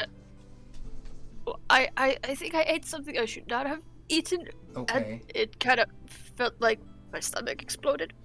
Yeah, you kind of reek of something strange. Not something bad, just something off. It just you smell like a little weird. All right, we can try something else. Detect some good or evil. Wow, you got a lot of conflicting things inside you. That's quite interesting. You're quite an interesting individual. But in terms of, I tried to detect a magical energy, and then you see just like as she warms her hands again, I try to detect some magic, and she gets like sent like flying back into the firework thing, and all these fireworks go off and like shoot off through the tent all over the place as she just kind of is propelled back into like deeper into the tent. Kind of gets herself up. She's like, oh, well, shit. All right. You a magical bitch. Okay. All right. Let's see here. I'm a wizard. Well, wizards are pretty low. They're not really magical. They know how to use magic. They're not really magical themselves. Sorcerers, they're magical. Now, whatever you have going on, what the hell's going on with you? I've never seen the like. Do I know what is going on with you? Let me see here. Oh, yeah. Have you ever been to a place called Goldenwood?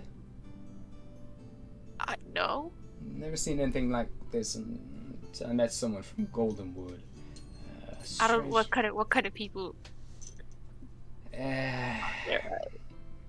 Goldenwood is a strange place run by some really nasty people, but they make these creations. Occasionally, some get out. They're made for dealing with the likes of sorcerers and wizards and the like. They're known as the spellbound beasts, kind of like lichens that feed on magic instead of blood and bodies. And they change when they. Well, you'll give me those vibes right now. You'll give me those kind of hellish, wanna eat my magical fireworks kind of vibes. I keep seeing your eyes glancing around, and I can hear your tummy grumbling. You sure you've never been to Goldenwood?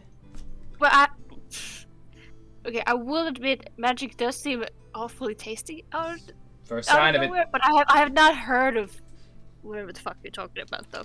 If you ain't heard of it, maybe you got a disease or something. Maybe you got bit by something. I don't know how this thing passes around, but I mean, whenever you experience like too much turmoil or are exposed to like a lot of magic, maybe you got blasted a lot by some sorcerers, chaotic whatevers.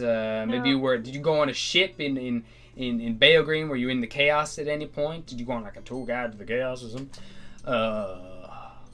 Because any kind of like intense magical energy that is unstable can create these people or just destroy them. But they are, yeah, you got something going on in there. Something wants to get out. You know what I'm saying? Okay, well, how do I get it out then? I would very much like to do that. This is not on. Just relax. You're tensing up right now. You're like, it's like you're holding in a shit, like you're constipated. I mean, if you get some laxatives in you or something like that, some sort of thing to just help you relax and enjoy yourself. Maybe. I've been throwing up violently, but nothing really comes out. No, this is like something wants to come out.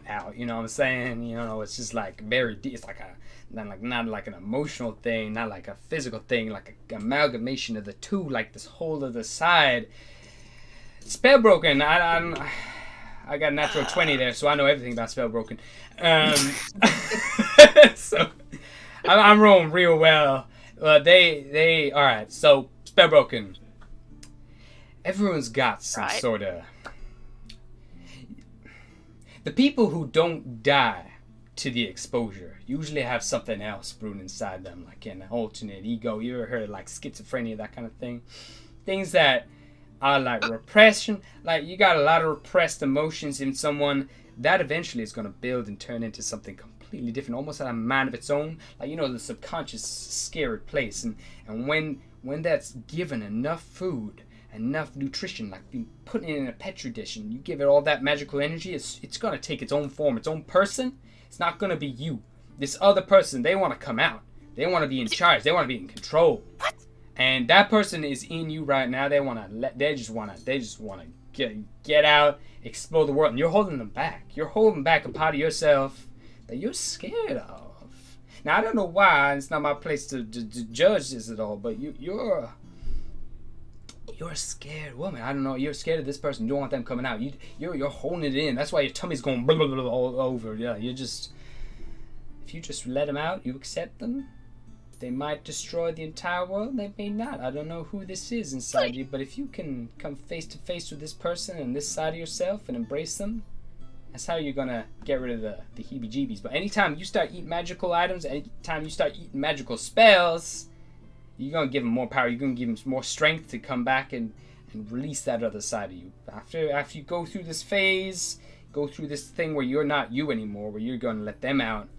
It'll last for a while. But I think she'll be you again. Yeah, shit. I'm actually like I'm fascinated about this thing. As soon as I found out about Spellbroken, I just know everything about him. That's about all I can help you with at the moment. Hope that's enough.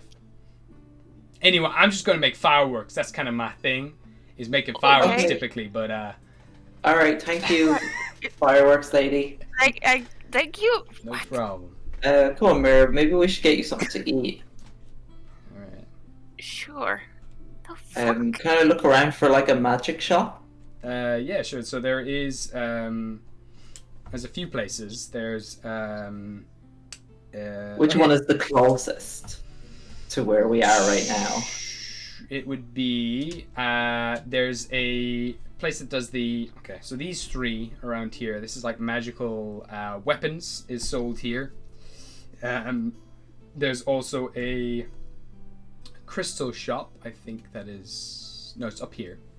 It's a crystal shop called Kintara's Crystal Shop.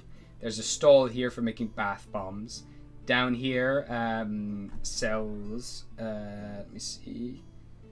Isn't that the plant shop there? The plant shop is up again. Next one is the Oh, plant right. shop. It's This further is up. yeah. Oh, it's up there. That's the plant shop. Yeah, the tinker. Yeah, they have the. Yeah. Oh, yeah. So down here is, I think I wrote that one in, but we can say it is a fortune tellers is the purple one. So I will say it is. Oh yeah, sorry. This is say that one. Sorry, I'm getting them all mixed up. Yeah, this is a crystal shop. Then there is a. I'm gonna say this is the buy a familiar place. Oh no, that is the buy a familiar place. Okay, this is the buy a familiar place because it's got all the cages. This is the crystal shop with all the spell scrolls, and then I'm gonna say this is a weapon shop. All right. Okay, is there like magical? Which one would have like magical trinkets? Possibly the crystal shop, kind of does jewelry and things like that as well. There is actually jewelers as well. Where is that? Fuck. Where's the jewelers? Well, I'm gonna put the. Fuck. I had a jewelers. I don't know where I put it, but it's written down here that there's a jewelers.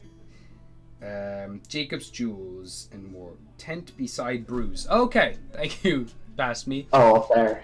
Yeah. So it's just this one here, which has the sword, but that is a jewelry shop. Right. Where are we going? Oh, let's get you some magic items to eat. Maybe it'll soothe your stomach. Oh god, I don't feel hungry at all. Weirdly enough. Well, maybe we need to like make you vomit. Do you want a martini? I've thrown up so many times today. I don't think there's anything left in my stomach. Well, then let's get you something to throw up. Sure. Yeah, that's nice. Why not? Oh, whose heart did you even eat that David was so upset? I don't know. I have no idea. It didn't come with instructions. Okay. It was still beating though. It was a lot. Okay. Kinda. All right, that's different. Potato, you would have noticed the time you've been with Mira now. It's only kind of now that you're noticing with the lights and everything else, and you're having a proper look at Mira. Her eyes have changed color. One eye is bright teal, and the other one is bright pink. It's just weird shit. What? Were your eyes always those colors? What colors? My eyes are green. Yeah. One of them's bright pink. Are you sure?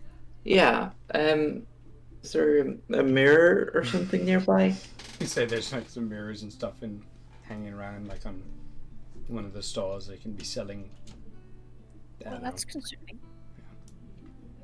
Can I actually see the skin now that Malachit pointed Yeah, as out? you're looking at it as well, you start to now look around your neck. There's this kind of black obsidian spreading across parts of your skin in different segments. It's not just your neck, your elbow as well is kind of hard as well, like marble. Just around the top of your chest under your clothes has gone hard as well, like stone. And has this shimmer to it, almost like a fire is inside the stone. Do I notice that she's got this weird black skin? Do I recognize it? Is it the similar skin that I used to have on my arm? No, this is like the skeleton. That her whole skeleton is covered in this kind of black stone crystal. It's now starting to rise to the surface and take over all her skin. This is weird. That's very. What the fuck is going? Okay. Let's just enjoy the celebrations. Get a few drinks, maybe. It's fine. Yeah, let's eat some cave spider. Yeah, maybe cave spider's good. All right, you gonna eat the cave spider? Yeah. Okie I can't remember if I ever ate it before. All right, cool. So as you kind of head over here, there is a. There he is. I'll use this guy. Actually, no, this is a better guy. There's a cave elf, kind of like, so they have like slightly. They're really tall. would reckon if they had better posture, they might be about 7 foot tall. But he's kind of really hunched over, has really gangly arms, very leathery, sallow skin, gaunt face, really kind of dreaded, tough, kind of muddy green hair tied up into like a top knot. Got a shaggy beard, very dull, muddy brown eyes, really long, thick, gnarled fingernails, but the really pointed ears of an elf. Kind of very dark bags under his eyes, very dark eyes. And eventually he's like, hey, yeah, so you here for the cave spider or whatever? Sure, just make sure you're comfy on a hay bale. It's gonna be sending you. You're just gonna be sent into another realm. It's not like it's a safe experience. You're just gonna feel liberated afterwards. Just don't even worry about it. Alright, so how many portions am I doing up for you two heroes? Just one of you gone, both gone? How's it gonna go? Yeah, one each. Alright, okay. The one each for you. Alright, enjoy. Okay, and he hands you then like a... He kind of gets a knife and kind of cracks open the exterior, like exoskeleton of the leg. Opens it up and there's just this hot, soupy, stew-like meat inside that has a smoky aroma to it. It's been roasted on the fire for ages. It's kind of got a barbecue smell as well. It smells delicious. It's kind of like stringy, soupy mass inside. Gives you all straw. Enjoy. Bottom up, Mira. I eat this cave spider stuff. Okay. You both eat the cave spider, and I'll both get you to make me Constitution saving throws, please. Oh, do I have disadvantage because I'm poisoned? Yes. Okay. It's ability checks and attack rolls, so no, you don't have. Ah, Yeah. well, that's still shit. I got a 26. Okay. Had 9. 9. So Temi, you kind of sit back, and your body relaxes. You feel nice and calm, and just like this is not. You just kind of it just like slows everything down. It's just like your heart has stopped beating fast for a moment. You kind of feel like your shoulders relax and untense, and it's just nice and relaxing, and you just feel super zen. Mira, you feel yourself melting into the straw. And then you feel yourself becoming the straw, like melting into the straw. Like the straw felt like it was melting, and now you feel like you are melting into the straw. And you just begin to fall back completely like this limp noodle. And eventually you feel your entire body turn to water.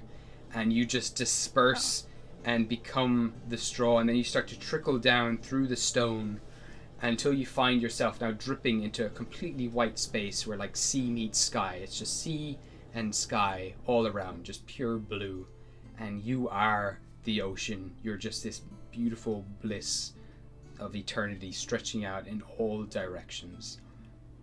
But then you kind of hit like a knot. There's one thing stopping you completely relaxing, and you find yourself in this ocean finding a large door, just this door made of complete black stone with little flames inside it, reflecting the sunlight coming from all areas. The sun seems to be coming from everywhere. But it's just now in this beautiful, tranquil space that you are, and it's just starting to sink deeper and deeper into the water below, kind of irritating you. And every time it does sink, you feel this kind of sharp pain. Oh, lovely. And you find yourself now coming out of you're no longer the whole water, you are now yourself just sitting on the surface of this endless ocean. And you now kind of get up and you just see this massive door casting a shadow over you, and everywhere you walk the shadow follows you, stopping you, kind of relaxing, enjoying the sun's warmth. What would you like to do? Should I can do stuff? Shit. Yeah.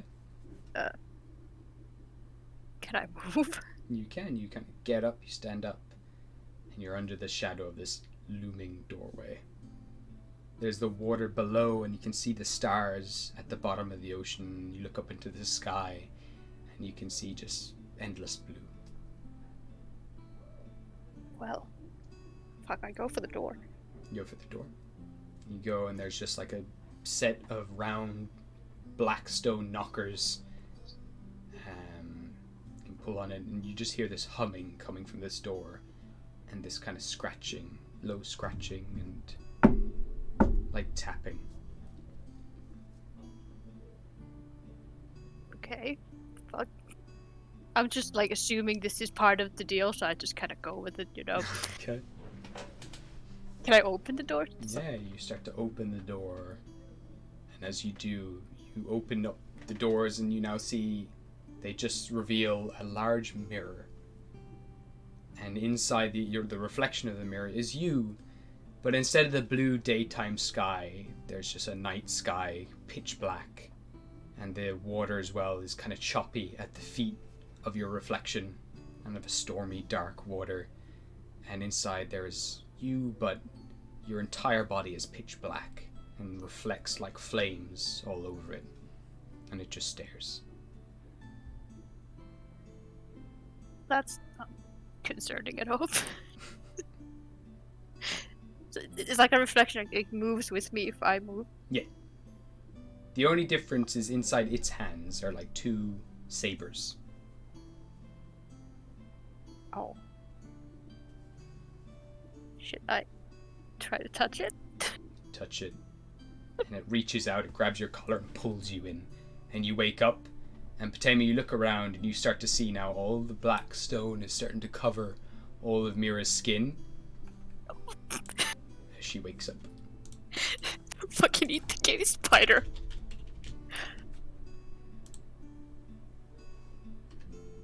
What the fuck? And you see now her entire skin is covered in this black obsidian. And Mira, you don't feel like you anymore. You feel like something else. You are someone else. I don't know who that person is, but that's up to you. How you want to roleplay it. But you wake up from this dreamlike state, and you finally come into this body that you've been trying to.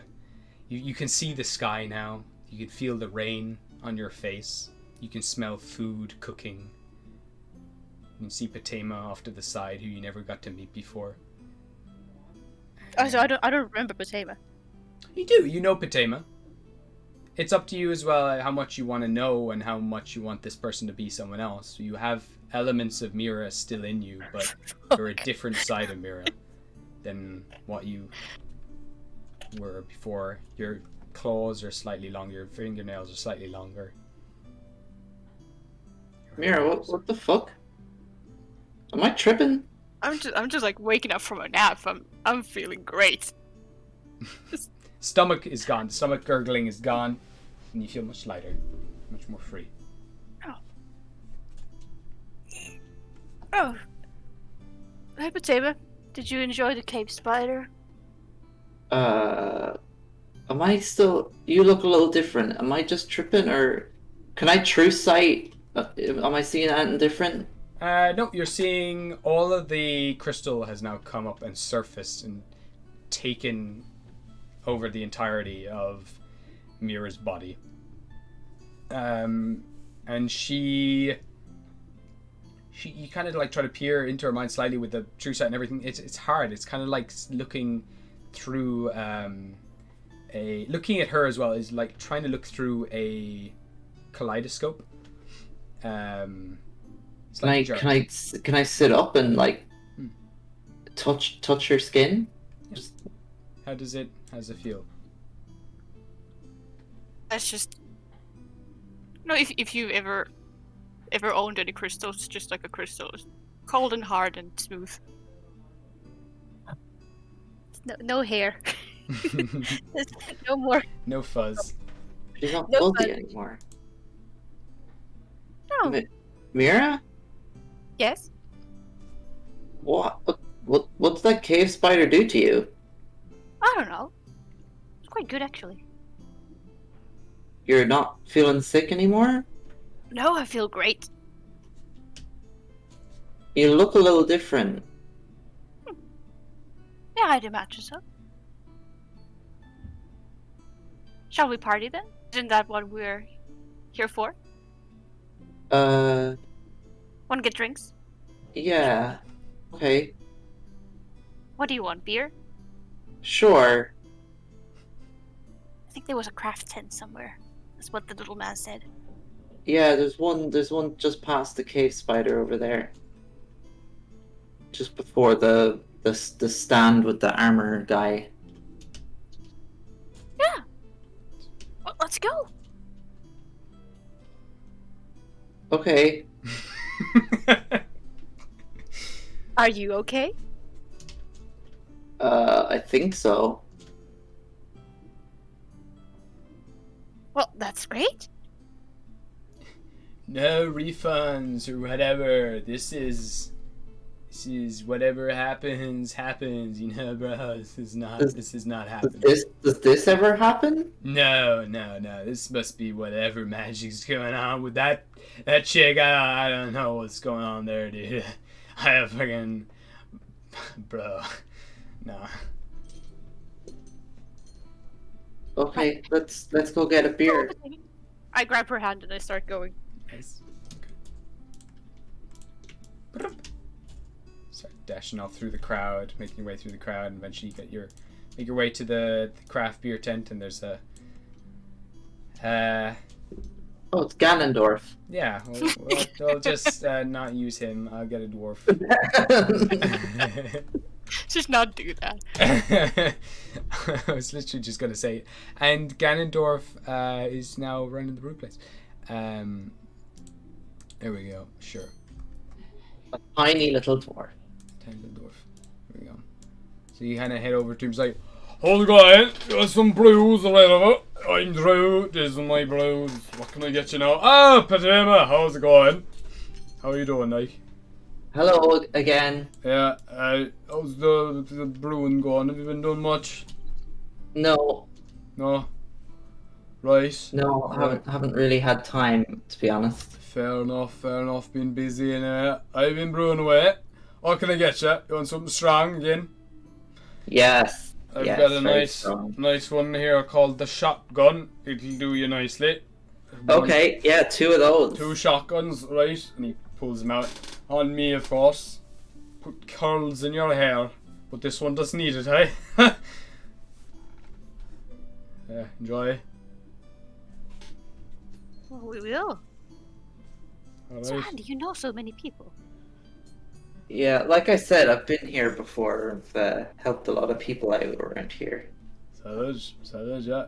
Jane was great anyway. Helped with all the demons who were popping the babies' heads. That was terrible. My wife was in bits. We had 3 children there in the pile, but luckily, Patema helped them all out. So thanks for that, Patema. Anyway, my kids are grand as well. They've all been healthy and happy. So thanks for that. Well, shit.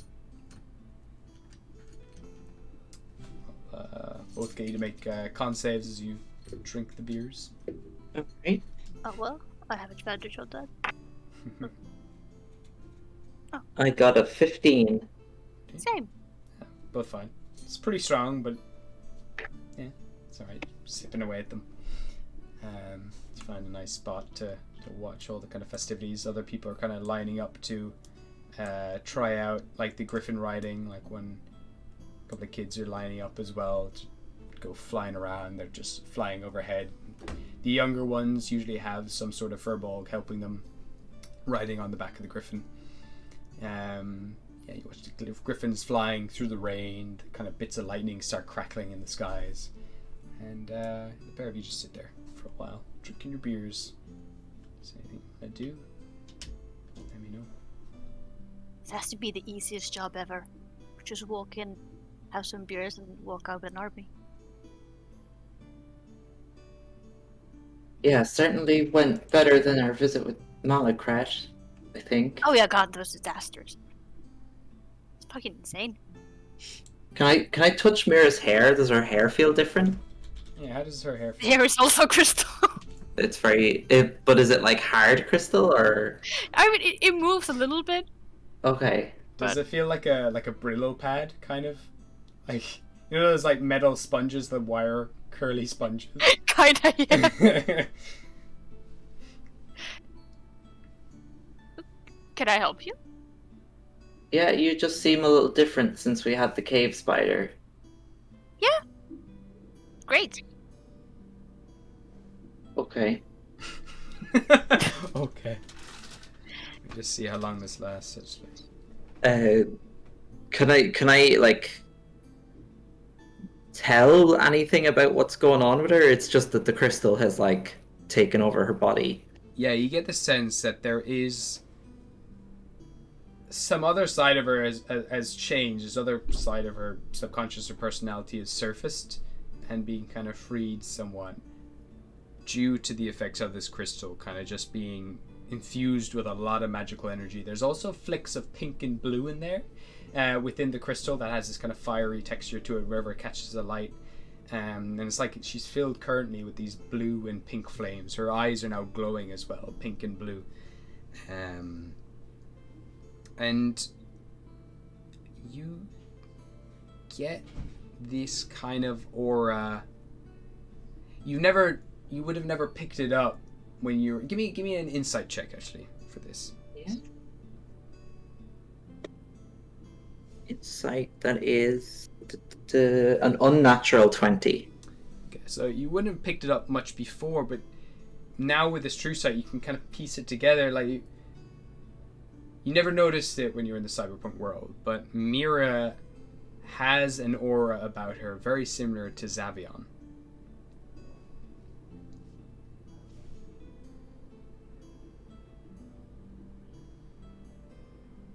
Oh, okay. But it's also mixed with that of the dreamer and something of her own. It's just become something completely different. There's a lot of things going on.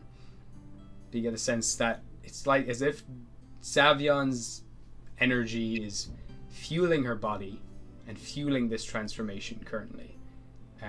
It's awakened this dreamer crystal within her to like surface and bring out her personality, but it's Mira herself that's holding it all together. Are you okay, Potato? Do you need another beer? Yeah, let's get more beers for sure. That was crazy. I get you both make con saves. And as you do start to head over and you pick up the beers, all of a sudden they feel incredibly heavy as you're bringing them back, and all of that, all the crystal just sinks back in, and you fall forwards as exhaustion hits you. You kind of have like struggled to breathe for a moment, but eventually you kind of come back to. The beers feel heavy in your hands, and you have to kind of lug them up into your chest before you can eventually walk over it and have to sit down just because the weight of your body feels so heavy out of nowhere. Oh. Hello. Oh, I brought you a beer. you're back to normal. What? You look like you again.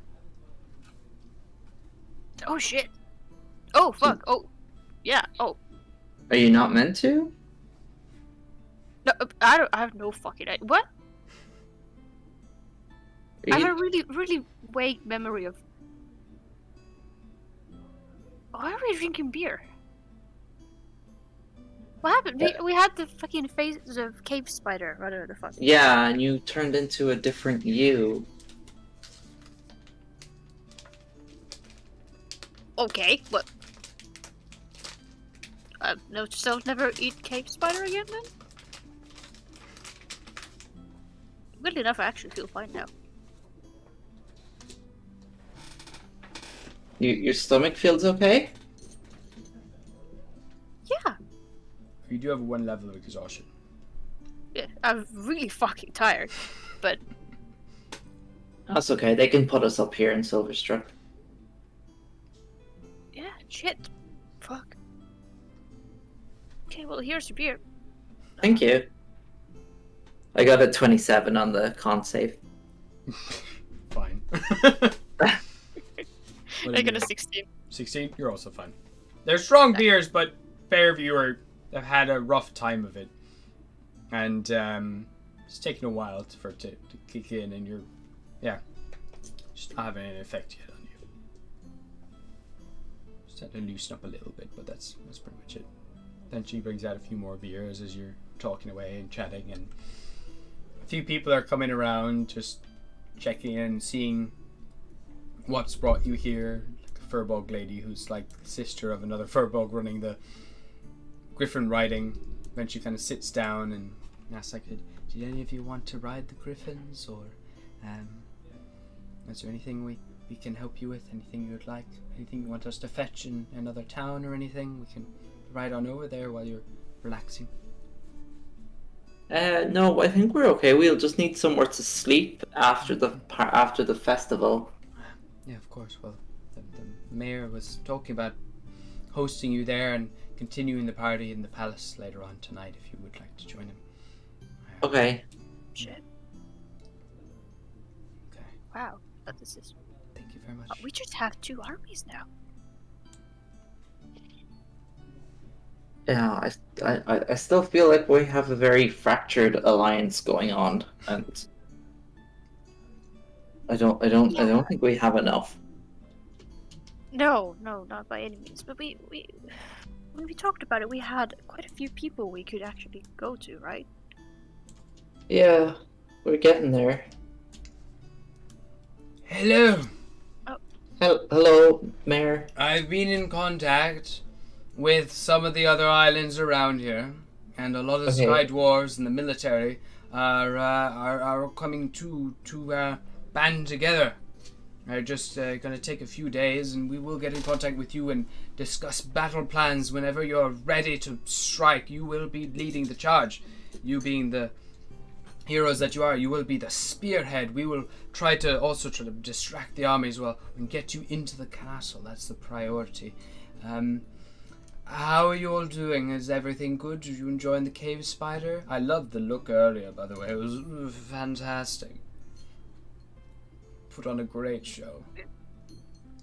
I'll just kind of like Not a show. I'll side eye Mira and just be like, yeah, we're having a good time. Excellent. And we were discussing the possibility of just continuing this party at my abode later, and you are all obviously more than welcome to stay.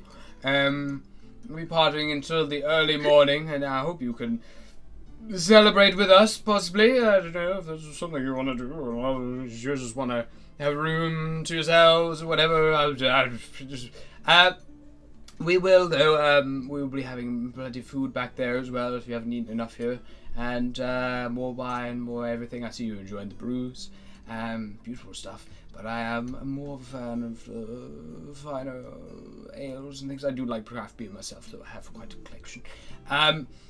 Right, I won't disturb you, but if you need anything at all, let me know. Thank you for coming. Everyone's just really enjoying this. We're having a few people also fly over here from the other Sky Dwarven kingdoms, and they're stocking their ships currently on the island, and should be here within a few hours. Bring in the Sky Dwarves. Yeah, military. And rumors have it, maybe the pirates too, who knows? Maybe there'll be a little bit of an alliance formed. We'll see. Alright. Anyway, if there's anything you need, let me know, and I'll get right on it. Okay. It's lovely to have you all here. Thank you. Bye. Good stuff.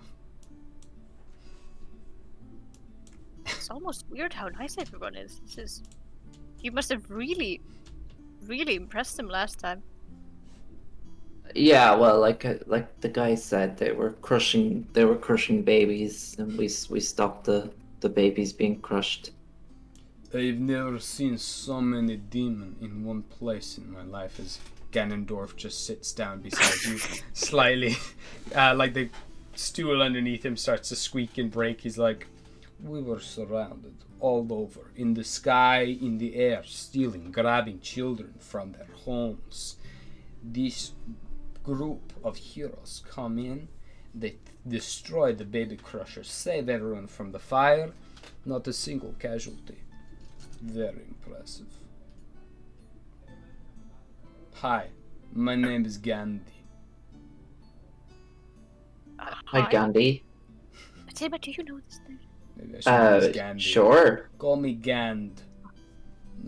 Pleasure to meet you. Okay.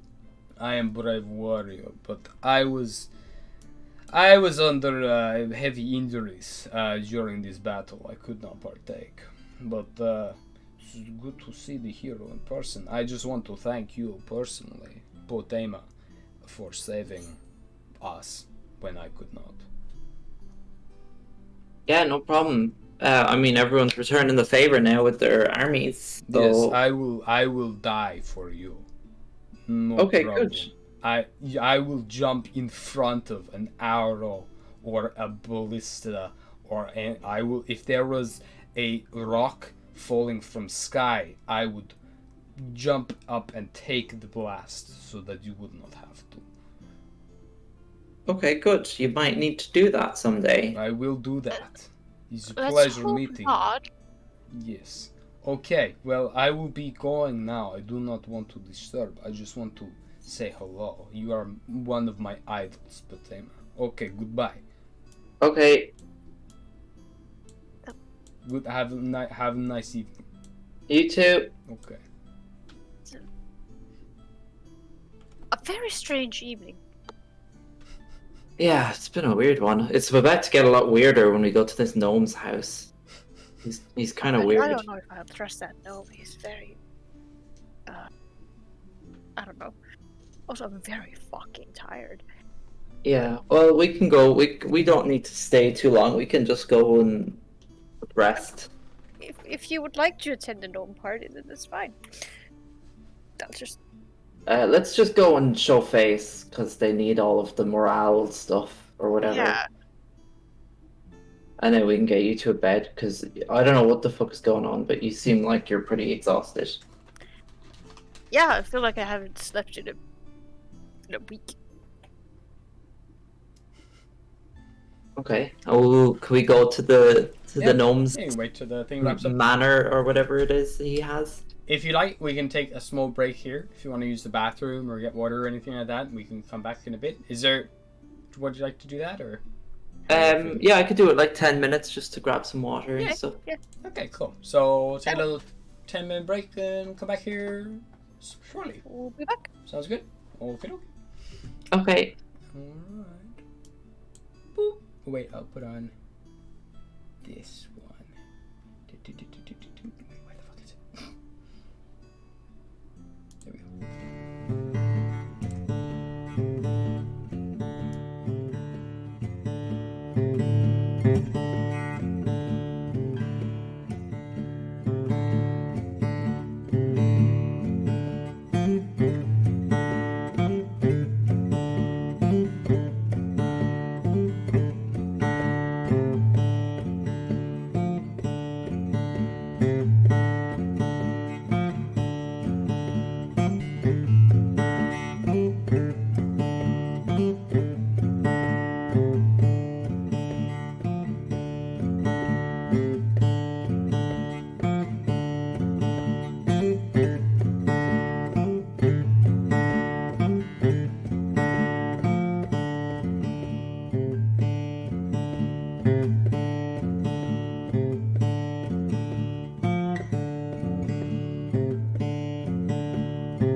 Okay. Kinda Um, freaky. Oscar will look at Ghostly and say, "Frog, horse, frog. Do you wanna frog, horse?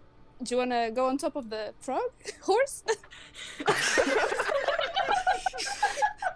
Yeah, are you all right, mate? Frog on top, frog." Do you hit your head? Oh my god.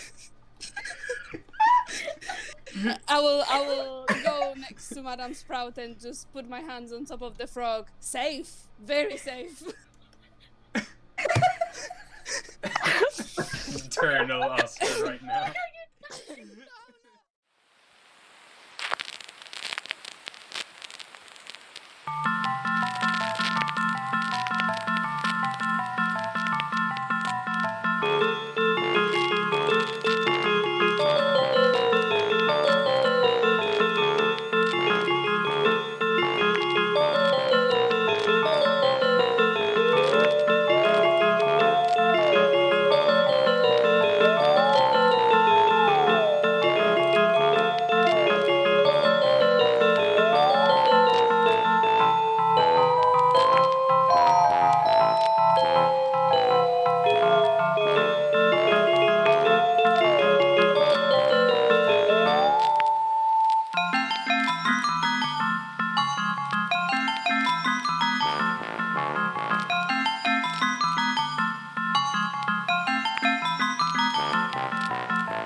You would notice that Bubbles does a thing where the sides of Bubbles' mouth kind of stretch to the sides and curl downwards and you can sense what Bubbles is thinking really, you think I'm good at this kind of stuff? I was just gonna look at her. I was like, no, but I don't think I'm any better.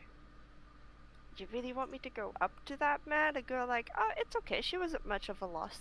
See, I can't. Bubbles kind of points inside their mouth and just you know what Bubbles is saying the whole time, and Bubbles is just trying to communicate I can't even talk. I think that's the benefit. Yeah, Fine, that's true. okay. Ghostly, I think this might be for you. What's that then? Like, go give Brian a hug. Oh, Brian's upset because that Xinta's in bits on the floor. Maybe-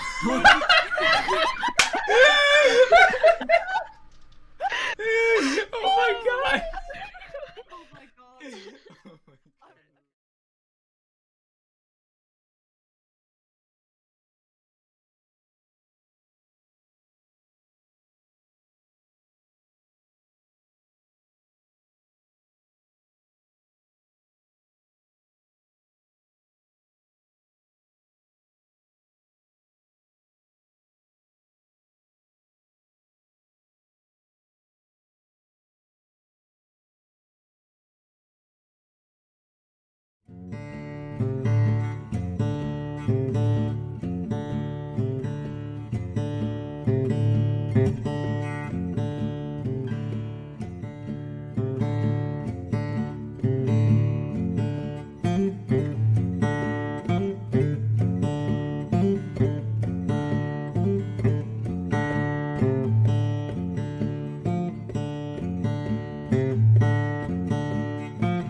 Okay. Kinda freaky. Oscar will look at Ghostly and say, "Frog, horse, frog. Do you wanna frog, horse? Do you wanna go on top of the frog, horse?" Yeah, are you all right, mate? Frog! On top, frog! Do you hit your head? Oh my god.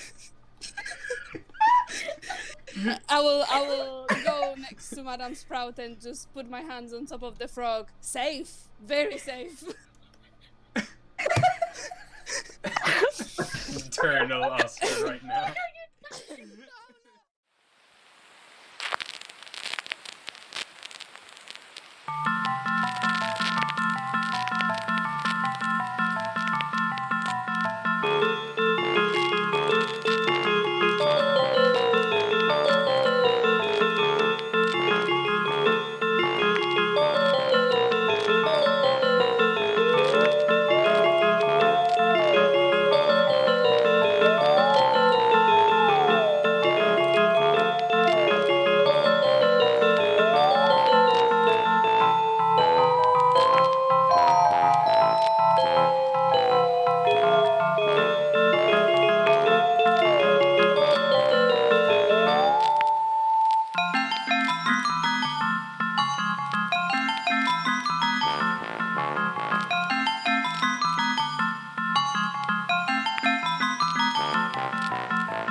There we go. Nice. All right.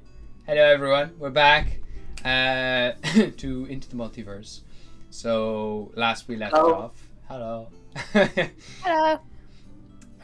So Mira and Patema have been going around the world of Gostar looking for different kingdoms and groups of armies and things like that to form alliances with to help them fight against Lucy and her army.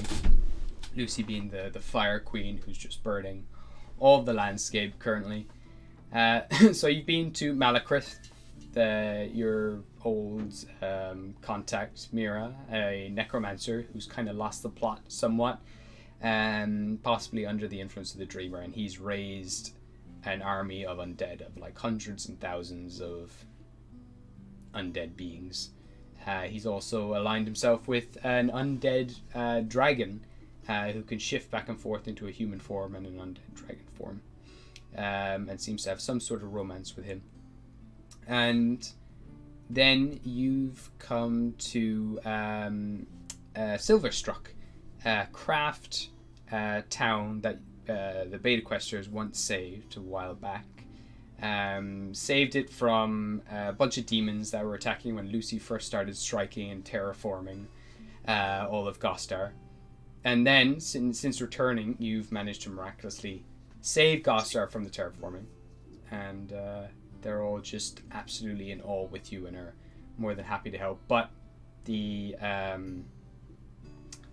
mayor of Silverstruck asked if you could make an appearance so that he could inspire the people to rise up against Lucy.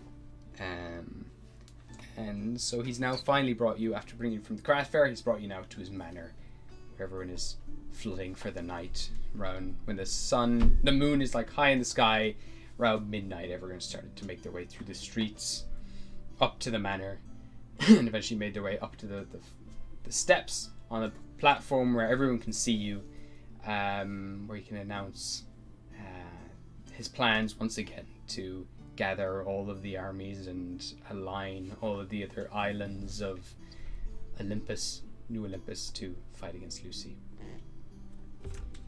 So, he brings you up to the top of the balcony, overlooking everyone, kind of guides you all forward, and he rises up again. He's always floating, this man. And with the chronicler at his side, he kind of goes like, "And now I will lead you people to victory against Lucy's army. We will strike soon. We will bring the war to her with all the nations, all of the armies, the military forces, the sky, the forces, the air force of New Olympus. Thank you all for coming. Thank you as well for trying to now mend your ways with the Sky Pirates. You will all hopefully bombard them from above. We'll bombard them from below. From every section, we will get in contact with the people of old Olympus and see if they can dig their trenches underneath Lucy's fortress. We'll attack from all sides. They won't know what's happening. I will lead you all to victory, my friends. Thank you all for coming, and thank you, our heroes, for inspiring us and being the spark for this freedom." He's just there shaking, trembling, just crackling fingers with electricity.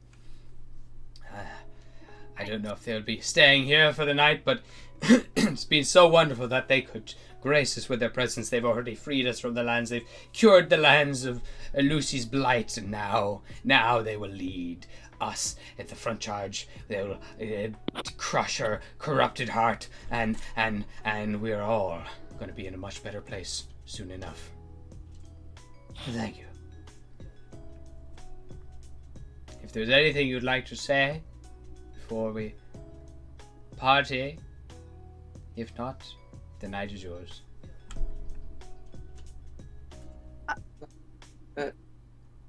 As you are, soldiers. They'll kind of raise their glasses. A bunch of the military in the back just like... He's like, "Oh, brilliant, so cold and calculating, and just straight to the point, so much power in just such a short series of words. Brilliant, absolutely terrifying." Well, if you, I can have someone escort you to your rooms if you like. Is there anything else you would like from us, or are you happy to waddle on off? Yeah, no, we're good. I think we're both pretty tired. We've been traveling a lot today. That's fair. Yes, this is probably not your first stop. I assume you've already saved countless lives all around Gostar. They're all probably, on their knees, just begging you to lead them. Oh, what power! All in a day's work. All in a day's. My goodness, you just do this daily. So inspiring, incredible. Right. Well, Mandy, this kind of lady in a maid's outfit just kind of comes over. She's a really big, strong, bulky lady. Yes, Mandy, bring these individuals to their rooms. they wish to retire for the night. And he's like, all right, no problem. Right, come on with me. And guides you off. Let's see here. There we go. There's a bedroom. There we go. She guides you into the main room here. And she's like, this is one of the master's guest chambers. There's nice little things here as well. We bring sorcerers and other alchemists. We like them to have an office they can work in. This is the nicest, fanciest place we have. So I hope you enjoy. Feel free to use any of the facilities here. And the bedroom's just through here, through these doors. We also have an arcane bath for bath bombs and everything. Just behind this is here painting. You can step through it like into the oasis that's there and go into the beautiful experience that is beyond this portal picture. Enjoy and have a nice night. If you do want your own room, we have other rooms available. Will one suffice? We're sharing a room? If you would like, there's another one just across the way, just over here as well. But you're both free to use this workshop as well in the meantime. Just over here if you would like. And yeah, here we are. Okay, thank you, Mandy. No problem. I'll be locking these main doors so no guests can come in and disturb you. So you just take the main hall. I'll give you a set of keys as well. If you do want to go out through that door at any stage. So there you go. There you go. Have a wonderful time. She bows. I'll be off. Oh. It's almost suspicious how smooth this is going. Yeah, well, I mean, I get that you don't seem to trust people that are nice to you. No, I like people. It's just that this gnome, he had this weird power hungry look in his eyes. People are really that excited for war, and Malachthorn is just fucking insane, so he doesn't count. Yeah, well, I find most people are a bit like that, I guess. Yeah, the gnome guy is kind of weird, but all the people seem to be very grateful for what we've done. Yeah. So Were if they they like that help the us- last time you were here? Were they this? Yeah, pretty much. Yeah, Oh, we were welcomed here with open arms. so it's just a thing that they have. Well, that's fine. Yeah, I mean, maybe we shouldn't trust them, but I mean, I don't know. We don't really have many options anymore. No, I'm sure they're fine then. I would maybe snoop around a little bit, but Well, you've got keys. Snoop as you need. we do. I'm gonna go take a bath again. Oh yeah, yeah. Do that.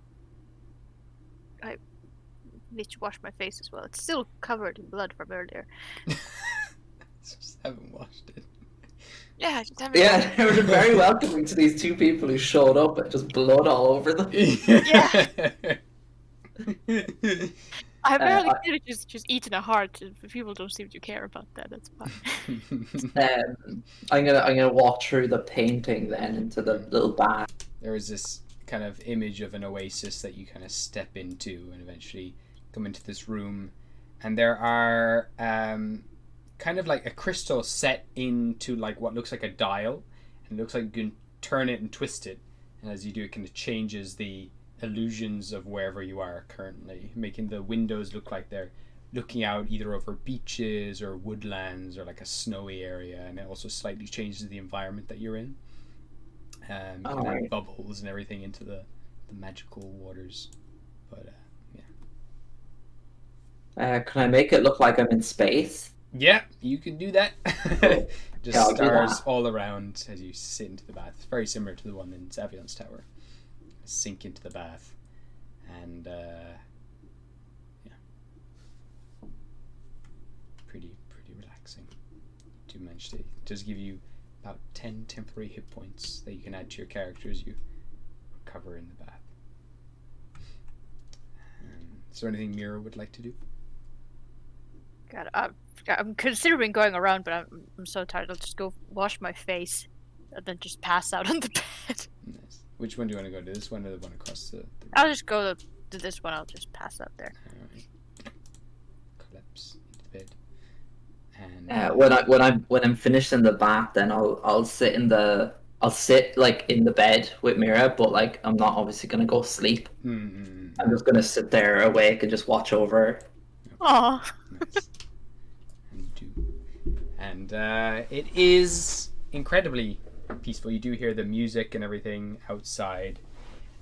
People dancing, celebrating, and eventually at one part throughout the night, about 3 a.m., you hear gunshots all going off in order. And as you peek out through the window, you can see all the military is just like shooting off shots for no reason all together, like in a line. People are celebrating. Then you see fireworks going off, popping in the skies, and that light up the room occasionally. And here looks incredibly peaceful and harmless while she sleeps. Eventually, come to. Maids eventually come into the room with like loads of meats and eggs and vegetables and fruits and everything that they come on little trays, and they leave them all in your room. They offer like spare changes of clothes and everything that you need, more kind of top-ups of shampoos and things in the room if you need to wash, and they eventually leave, leaving you to eat and enjoy your breakfast and recover. And Mira, you feel much more rested now after a long night's rest. You no longer have the levels of exhaustion that you had, and yeah, you're left to have breakfast in bed together, where you hear the rest of the town wake up kind of late and come to life. Oh, you slept here? Is that okay? No, it's fine. No, it's just. I mean, I didn't sleep. Oh, you don't do that? No, I can't. I can't sleep anymore. Oh, like you physically can't, or you just don't? Well, I mean, you've probably had dreams, right? Oh, well, sure. That's Yeah. anyone else. You've had dreams of you've seen the dreamer in your sleep, right? Oh, not really when I've been sleeping. Mostly when I've been dying. Oh. I guess it's kind of different. Yeah, and even then I haven't seen him. Right. Well, when I sleep, I see the dreamer. So I don't do that anymore. Yeah, I'm guessing that's a little comfortable with you. I'm not entirely sure what happened between the two of you. He refused to talk about it. But Yeah, the dreamer made me do some bad things. And I didn't want to do that anymore. well, I mean, here in Silverstruck, I tried to disintegrate David. And then I realized that maybe listening to the dreamer wasn't such a good idea. he told you to disintegrate David? Well, he told me to do lots of things, but David stopped me. Right.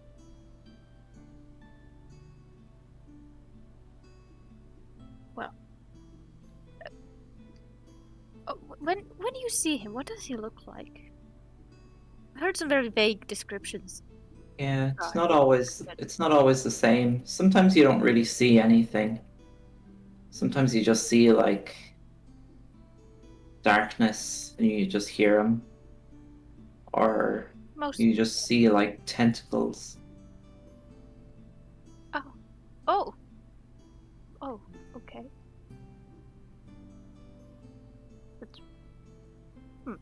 Why, you want to see the dreamer? No, and I, like I said, I've seen him. I was just curious as if we see him the same way, but I have not seen tentacles. So.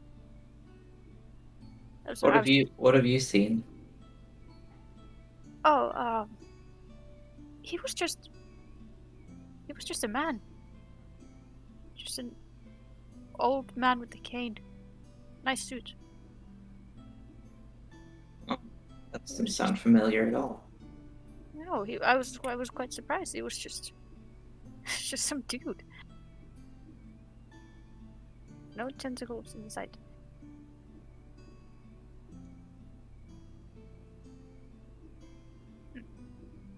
Oh, okay. Well, Sorry, I don't mean to pry, but I was just curious. no, it's okay. So, actually, the cleaners come in and move away the empty trays and the empty plates and things, and you're eventually met with a guest. They're like, someone's come to see you. Oh. Oh, Gabriel's coming. He's like, Oh, hello. hey, Gabriel. How's it going? I'm not allowed in the tower anymore, apparently, so David sent me over here to help him out. He's really got to focus, and I just keep, like, checking in, like, if he's okay, and, like, do you want some water? And he's like, no, get out! So, I thought I'd come over here and just see how you're all doing. It's really interesting to see all these people. They recognize me. I didn't think anyone would. I'm just an old scruffy man. But they like, you're the best. And I was like, where's Pajama and Mira? And they're like, oh, they're in the castle. And I was like, okay, cool. So I'm here now. How's it going? I just thought I'd check and make sure you're all okay and that you're not dead or demons have an attack, because that's kind of only the thing I live for now, is just to make sure everything's, okay. Good doing, David. Yeah. It's kind of worrying me. We're not dead. Yep. All right. Well, Are you okay? better be off. Yeah, I'm fine. Just looking. You just came here to see that we're alive. Yeah, pretty much. I can leave now that you're all okay. David's freaking losing his shit though. He's doing some weird stuff. Bit strange. Got a little concerned. He's like, listen, I can do this. Back off. And so I'm here. And I'm like, What is he doing? I don't really know. I don't really know magic. I got a natural 20 though, so I guess I do. You can describe it to me?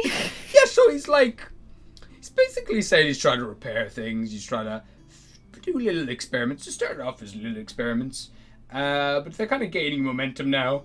But he's saying he's trying to. Maybe we should head back and check on him. I mean, Yeah. we could do that. I don't know how. I could walk back, but I don't really know how the transport systems work. How to get back on the ground. What's his name? Fly me last time. We can ask the gnome mayor for if we can get some of those floater bikes. Maybe. That sounds cool. Yeah. We can just drive back on those. Have you driven a floater bike before, Mira? No. No. How long would that take? We are in a different. Yeah, probably. We're quite far. Yeah, it would probably take us like several weeks. I mean, if we take the streams, maybe a few weeks to at least get back to maybe a couple of weeks. Is there like a train we could take? I really wish there was a train. This whole place could really benefit from a train. But I have heard rumors in the town that they're looking into some sort of enterprise once all this is over, but they have not had the time to build anything since Lucy's armies and all that. So, but it was exciting to hear about that there might actually be a train coming soon, but just... I tried to cast sending to David and just tell him to get us back there. There's no answer. He just ignored me. Seems to have reached him, but there just was kind of static on the other end. Like you're kind of hearing like little broken bits of messages, but they're kind of just like distorted and warped and yeah. Yeah, he tends to get a bit of tunnel vision when he's doing this kind of stuff. Okay. I guess. Well, I suppose we're stuck here then. Shit. Is there nothing? I don't have any teleportation magic. No? Aren't you a wizard? I am. Let me. I look at myself. You don't have any terrible. Fuck. I have plane shift. That sounds good. What does that do? I have. Let me see. Can it get us a plane out of here? No. Can it Can you summon planes like you summon a meteor? That would be useful. That'd be pretty I don't know good. what you mean by a plane, but Like no, we I don't have don't know those here. that. Alright, that sucks. I can transfer us to a different plane of existence. Oh, joy. I've done that, and it's not really for me. But we could. I mean, if you wanted to go, that's fine. I could just chill here. Not really a big fan of those big empty planes. No, I can take all of us if need be. Oh yeah, but I'm just saying that He doesn't want to. they scared the shit out of me. Oh. The last time I was in one of those for about 40 years or so, and I just kind of lost my mind, you know. You have a way to get back, right? If we were to go there and come back. Well, I mean, I don't see how that brings us closer to the tower anyway. Unless we went to see Newt, that'd be kind of funny.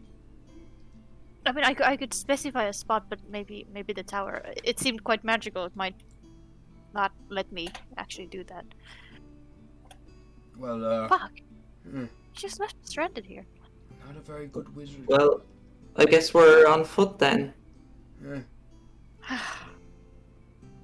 You know, Let's maybe- go to your hobgoblin friends while we're here. Oh, Oh God. that sounds fun. We could. Could. Uh, Mm-hmm.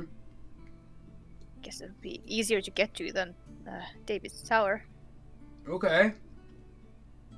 Well, it's on the way, right? We could get an airship or something. Hijack it. Sneaky incognito. I mean, it's underground though. Uh, I'm trying to show how an airship would fit. We just have to get to the surface and then. they do have those zippy lines, little lightning teleportation thingies that Yeah. get you underground, but I don't know how to use them. Imagine the Oh. mayor does. Yeah, we can get somebody here from Silverstruck, I'm sure. Sounds fun. That I'm up for. I like turning into lightning. Not really. I actually haven't tried them before. Weirdly enough. They're fun. They're like Are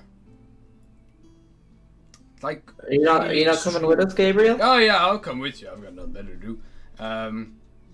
Yeah. Sounds good. Better than staying here. Yeah, that guy gives me the heebie-jeebies. But everyone else, lovely. But that guy, The mayor. yeah. Bit Yeah, strange. no, I don't. It's Kind of very weird. Yeah, power hungry. Yeah, way too excited for war. Don't need two eyes to notice a man who's excited to kill. Anyway, where you go? Right? Yeah, sure. Sure. Yeah. No. Yes. No. Maybe. Yeah, let's I go. don't know. Can you repeat the question? Did you ever watch that potato? Oh, such a good show. No, wait. You're for the future one. Shit. All right. No one knows any of my jokes. Okay. Let's go. Right. Everyone's fucking insane. I know. That's what happens. What happens when you become a hero. So eventually you meet up with the mayor, and he's like, "Yeah, sure, I'll take you down the elevators, no problem. Super easy stuff. You just gotta know how to maneuver yourself when you're in those lightning vortexes. But don't worry, I can give you these bangos to stabilize you, so you can go up and down, no problem. Where you head? I can send you coordinates there, no problem. The hobgoblin kingdom? We can't do that. Sorry, no can do. There's a whole lock down there. I could take you outside though, if that's any good to you. They put up walls, since Lucy's kind of been doing this thing, and no one's allowed in or out of that place. Okay, well, yeah, get us to the door. Sure, no problem. I can do I'll something get like us that. in. All right, I'll set you up. Here's your little bangles. He puts on these little fluorescent blue bangles on your wrists so that you can use the lightning things easy enough. I'll put in the coordinates and send you down the chute. Sounds good. All right, here we go. Trace image. Put in the coordinates. Game. Let me see. My maps. Gostar world maps. Do you have a Hobgoblin Kingdom map? Oh yeah, this map. I do have. There we go. So we'll send you here. Put on the grid. This is the like underground. Yeah, this is underneath the yeah, exactly. Below. Daniel. Let me change the scale. Hello, Daniel. There we go. That's probably good enough. No, probably too much. I don't know. It's around there. Sure. Okay. Oh god, I gotta get rid of all these people.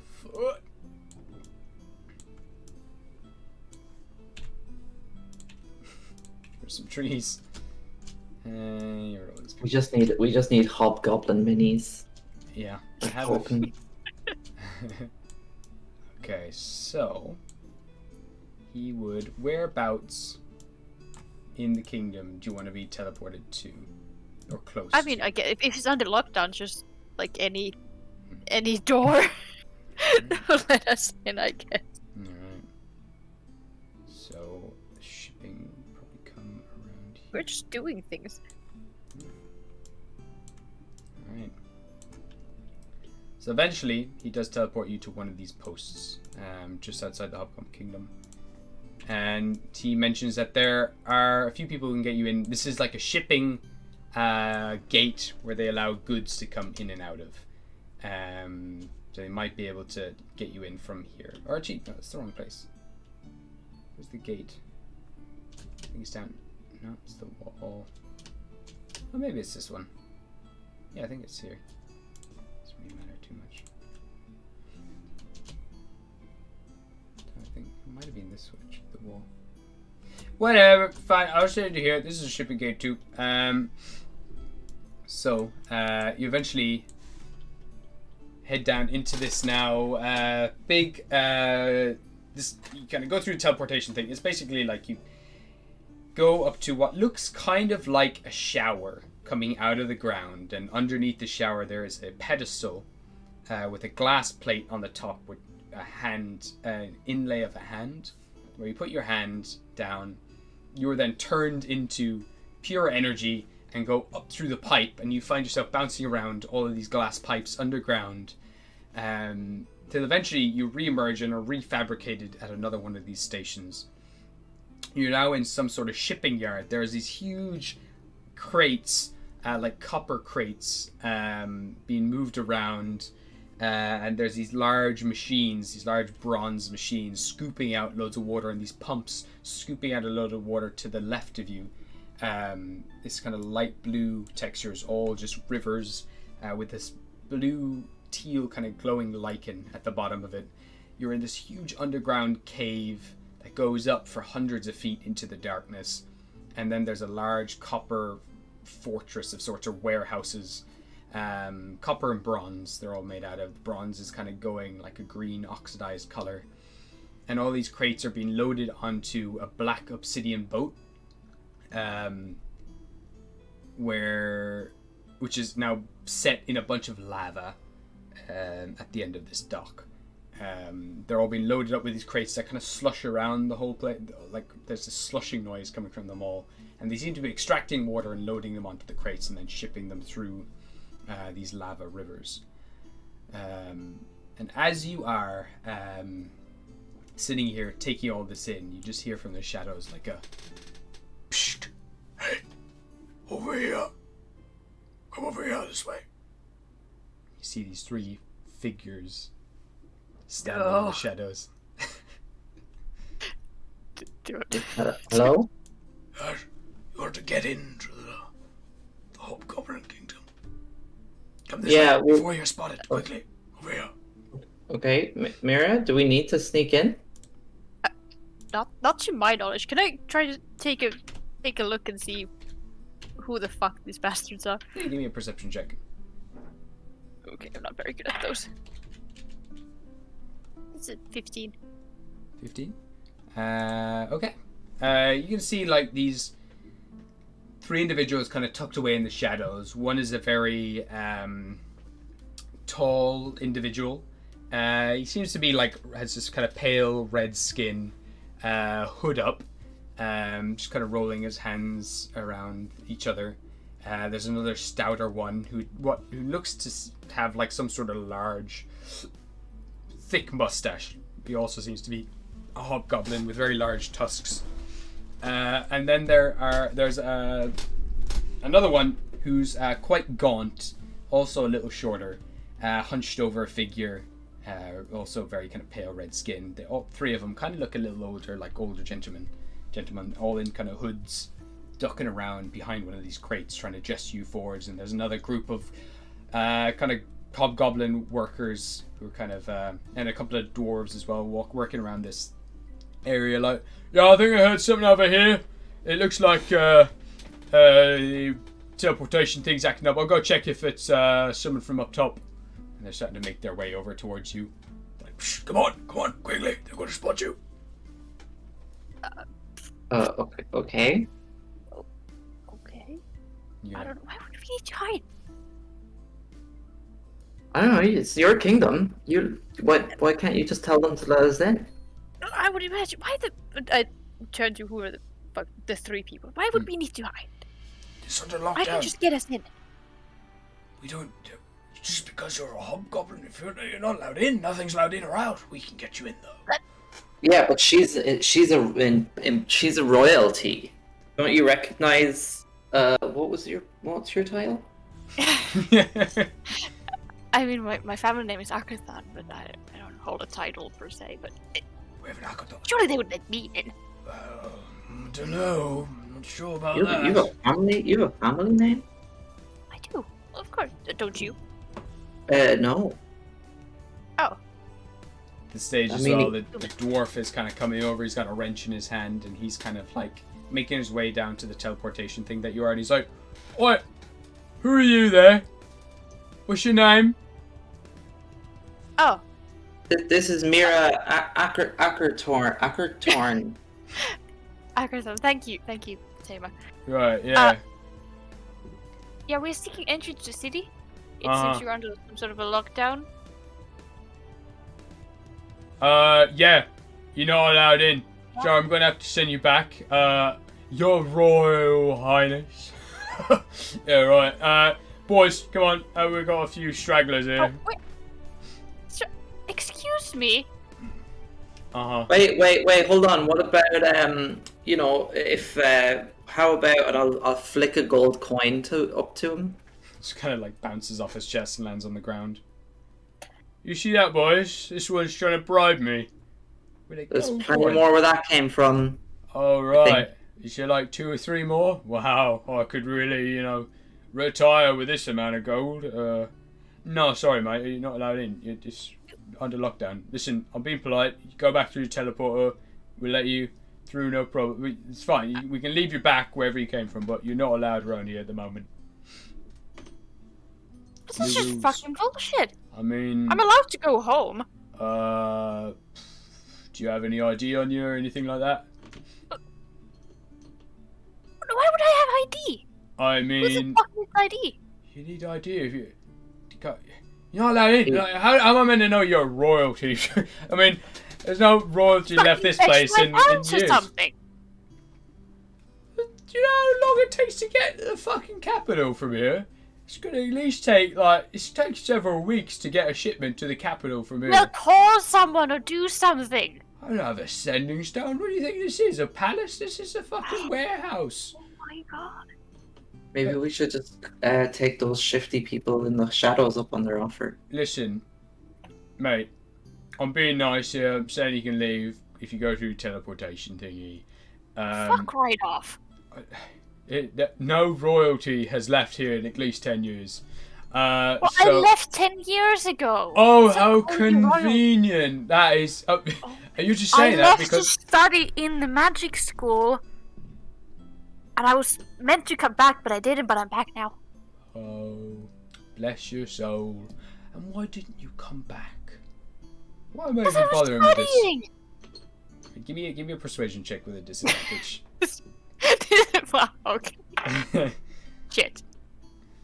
Wow, okay, I rolled a 2, so. So, right, listen, Miss Miss Akaton, go home. I'm trying. Very good, very good. Yeah, very clever. Boys, at about this stage, there's about like 6 other workers coming over, like sighing, taking off their hard hats, and like kind of just rolling up their sleeves. Yeah, what seems to be the problem? It's this one here. It says they're an Akathon. Akathon? I haven't had an Akathon around here in like 10 years. No, that's what I said to her. And then she says, oh, it's been 10 years since I left. And I'm like, oh, very convenient. They all start like chuckling, these guys. Start like opening cans of beer and just having like a swig. And so, this one, what was it? An old man and a bunch of straddlers. I don't know who the fuck they are. This one's missing an eye. Absolute crazy nut job, all 3 of them. Listen, if you would kindly step into the portal, we will send you back. We can see that you have come from Silverstruck, right? We'll send you back to Silverstruck. If that is all okay with you. You know what? We'll make our own way back. Actually, thanks. Right. Bye. Continue about your day. Good job, men. Good job keeping the borders safe. Well, there's no boats currently here. We'll have to at least bring you back to where you came from so you can teleport elsewhere down here. But you should know that this place is currently off limits. We have had a lot of people kind of getting into the city illegally in this kind of place because this is a shipping yard. This is a classic place people go to if they want to break into the city. And the other guy like elbows him, like, shut the fuck up, they shouldn't know that. Well, they clearly know that if they're here. Like, anyone walking around But here. you haven't been doing such a good job. We've been doing an excellent job for the past 2 weeks, and we would like to keep our streak going. So, back up with you, eh? Who snuck in 2 weeks ago? Can't say. It's classified, but they have been executed. So, all good. Oh. Yeah. You're doing that again? Oh, yeah. Not stop, really. Oh. Yeah. It's Oh, all that's really lovely. cracked down over here. Yeah. Alright. Bye. And he starts booting up the machine and starts to hum and like crackle with electricity. So whoever wants to put their hand on first, can head back. Where were the sneaky people that were whispering to us? So I'll say. Sorry, did I miss something there? No. I'll give it like a kind of rough layout of where you all are, kind of just a sense of it. So we got like a bunch of these. Let's make them bigger. Bunch of these kind of crates all along here. These shipping crates. There's another one kind of here that kind of go up along this area. And you've got the, let's say this is the teleportation thing, just here. You've got the dwarves, so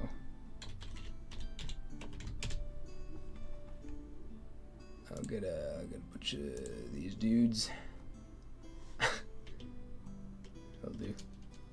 Wait, who are these dwarves? These are the dwarves who work here. Oh, I thought they were gonna be hobgoblins. Some of them are hobgoblins, but it's mainly dwarves, and Oh right. there's a couple of old elves as well here, kind of cave elves, and then there is 1 or 2 hobgoblins. Shit. Get a couple of them here. No, went too far down. Okay. Now, there we go.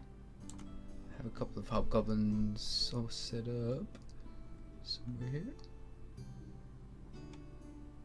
Where's the hobgoblin? Fuck. Huh. Ah, here we go. Workers. Here. So these will come over here, and then there are, I'll just say the 3 old dudes are...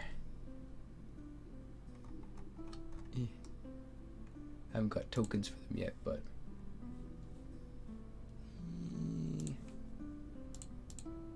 These are the 3 old dudes over here.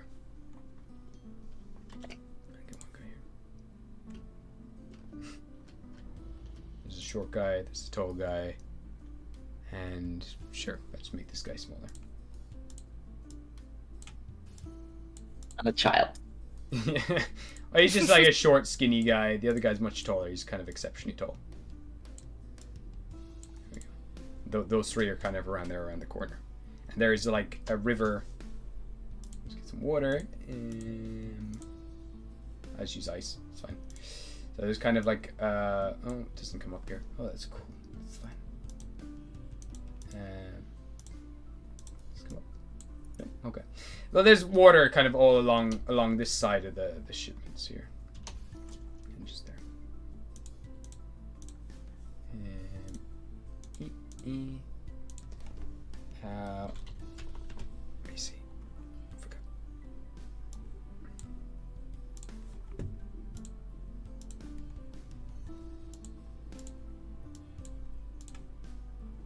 I would say this is all kind of like a lake. And we're along here. And way up here, past these guys, eventually is kind of lava. Okay.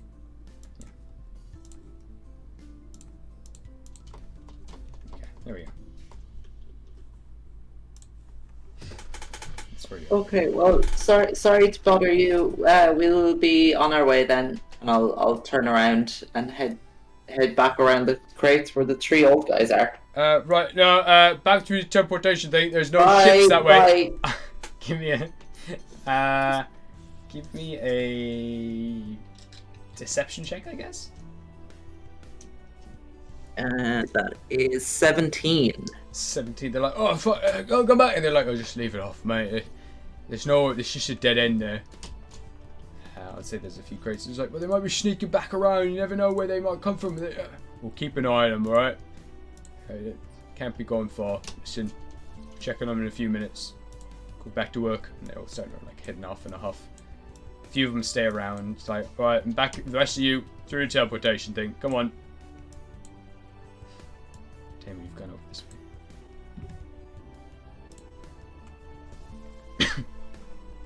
What do you want to do, Mira? Gabriel's kind of sighing. I follow Potato. Alright, you kind of start heading that way. And Gabriel kind of gives a sigh and it's like kind of bringing his hand over there and he's like, oh, right, sorry, we're actually going that way. Sorry, got confused. Blah, blah, blah. And you kind of come around the side there like, oh, fucking, alright, I'll be waiting here. Come back this way. There's several guards here now. So as you come around the corner, you can see now there's these 3 hooded figures, all hobgoblins, all kind of older hobgoblins. One of them has is very exceptionally tall. The other one, I've described them all anyway. They all kind of gather around. They're like, hello there. So I hear you want to get into the, I assume you want to get into the city, yes. City, yes. Excellent. I'll stick some dice in my jar so I can talk like a hobgoblin.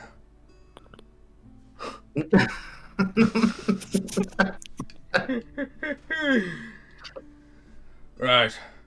So, we can sneak you in to the crates for a price. How much do you want? The thing is, my lady, we do not simply charge money for the likes of that. We're incredibly cursed with a foul, dangerous curses. leaves us hungry and thirsty forevermore. We are cursed with immortality, but only the most shameful of things can quench that thirst, and that is all we ask for in return for your safe venture into the city. I'm swallowing dice here. Do I recognize these people? Have I Give heard of me a them? history check. Fuck. Okay, that's a natural one. Natural Doesn't one. matter. Doesn't ring a bell. Don't know who these hobgoblins are. It's new Okay. to you as well that there's been a lockdown here. Sometimes they do it, but like, strange that they're back at it again. Yes, my friends and I require payment, so if you could offer us a quick meal, would it suffice? What do you need? Like our blood or something? No, you have heard of me and my brothers. I am the piss goblin, or the piss vampire. And my brother here, Marrow, and my other brother, Hair, require hair and bone marrow as supplements. We require to all be paid in turn for your safe venture. Just a little piss will do me just fine. If that, Excuse me? yes, it's very embarrassing, but if you do not wish to enter, that's fine. You can go on your merry way back to the portal, but if you do want to get in, I need some piss. Well, come on, Mira. It's not that big a. It's You know, not that big a deal. we get into the kingdom. All you gotta do is piss on this goblin. Yeah, I just need some piss. It's an old man with a piss king. What the fuck? It's not, I swear, it's a horrible curse.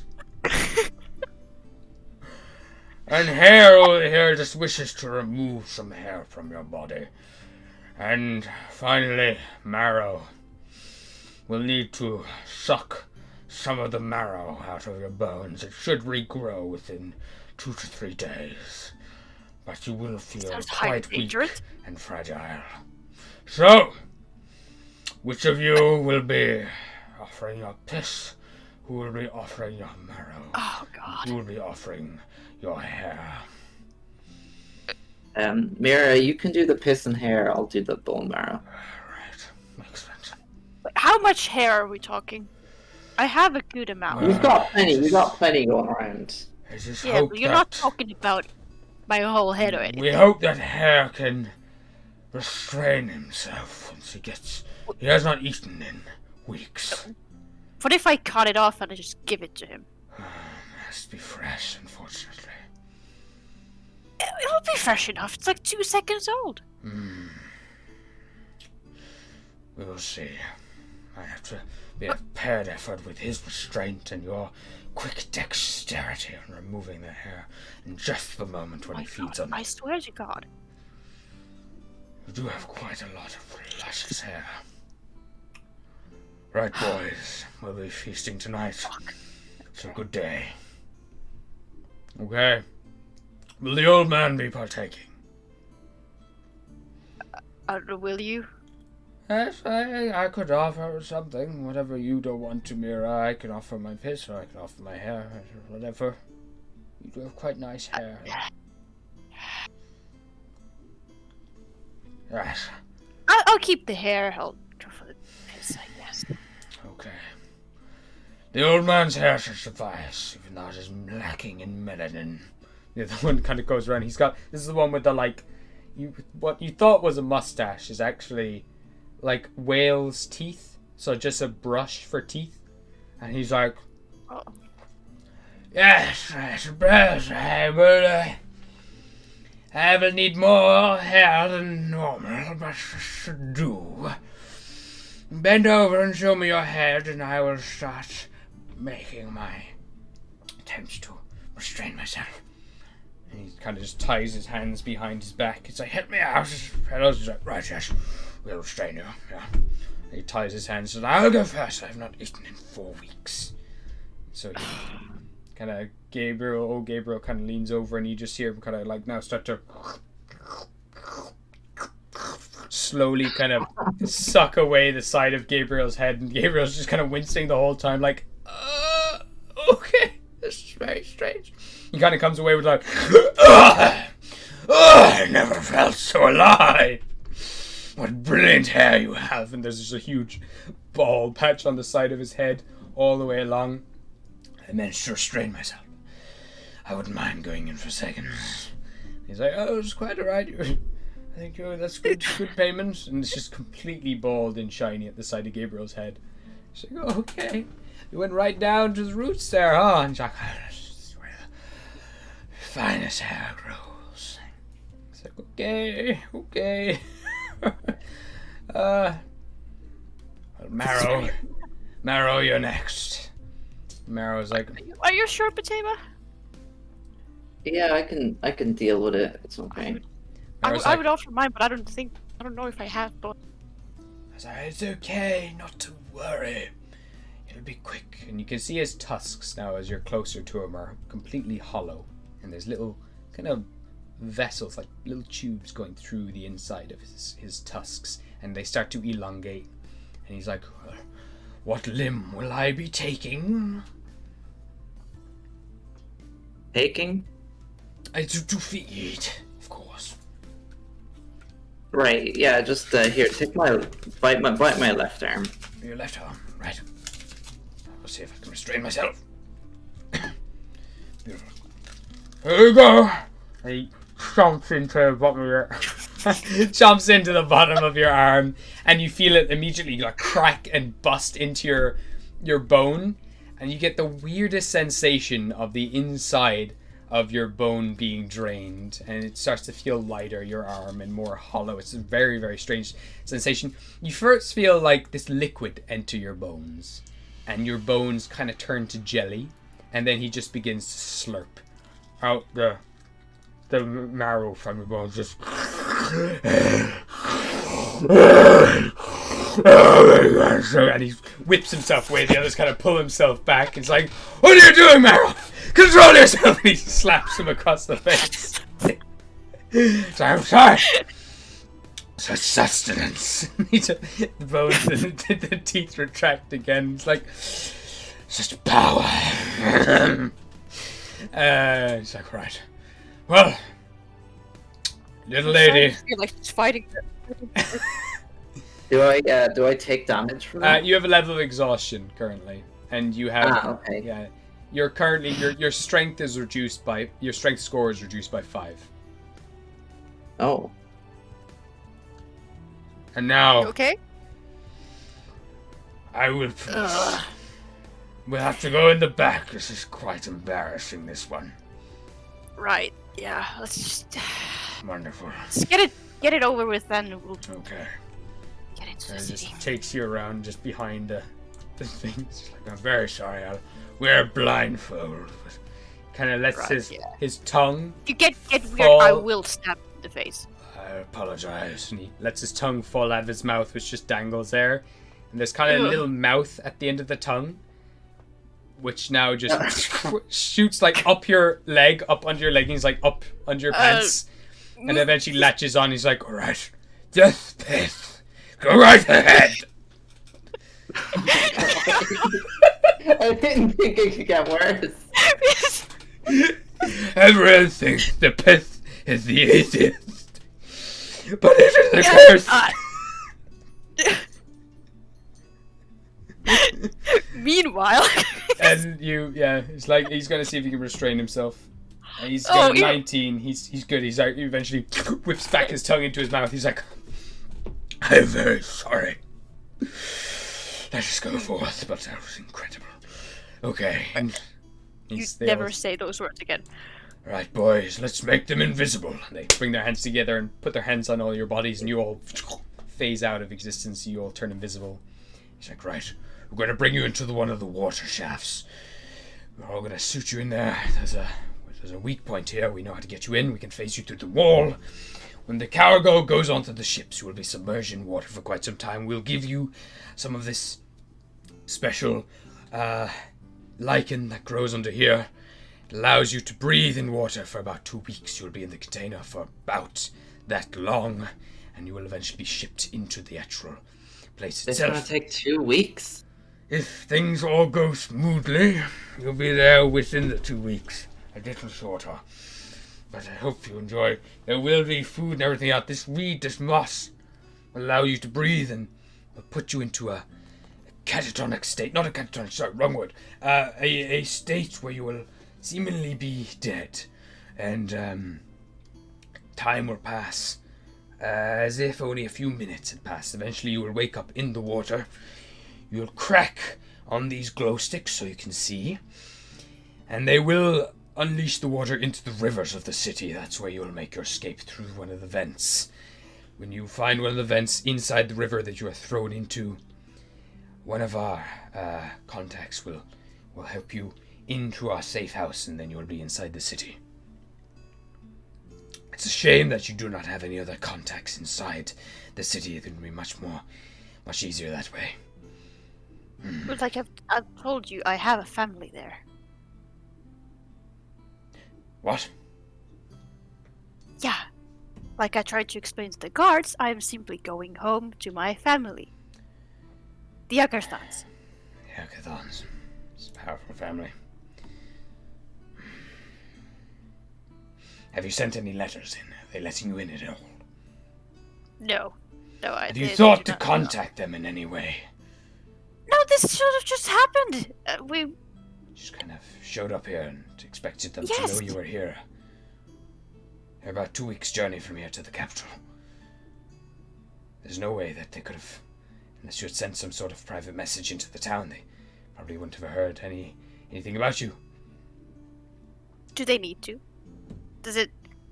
I could. Currently, the town is under complete lockdown. No one knows, no one gets in, no one gets out.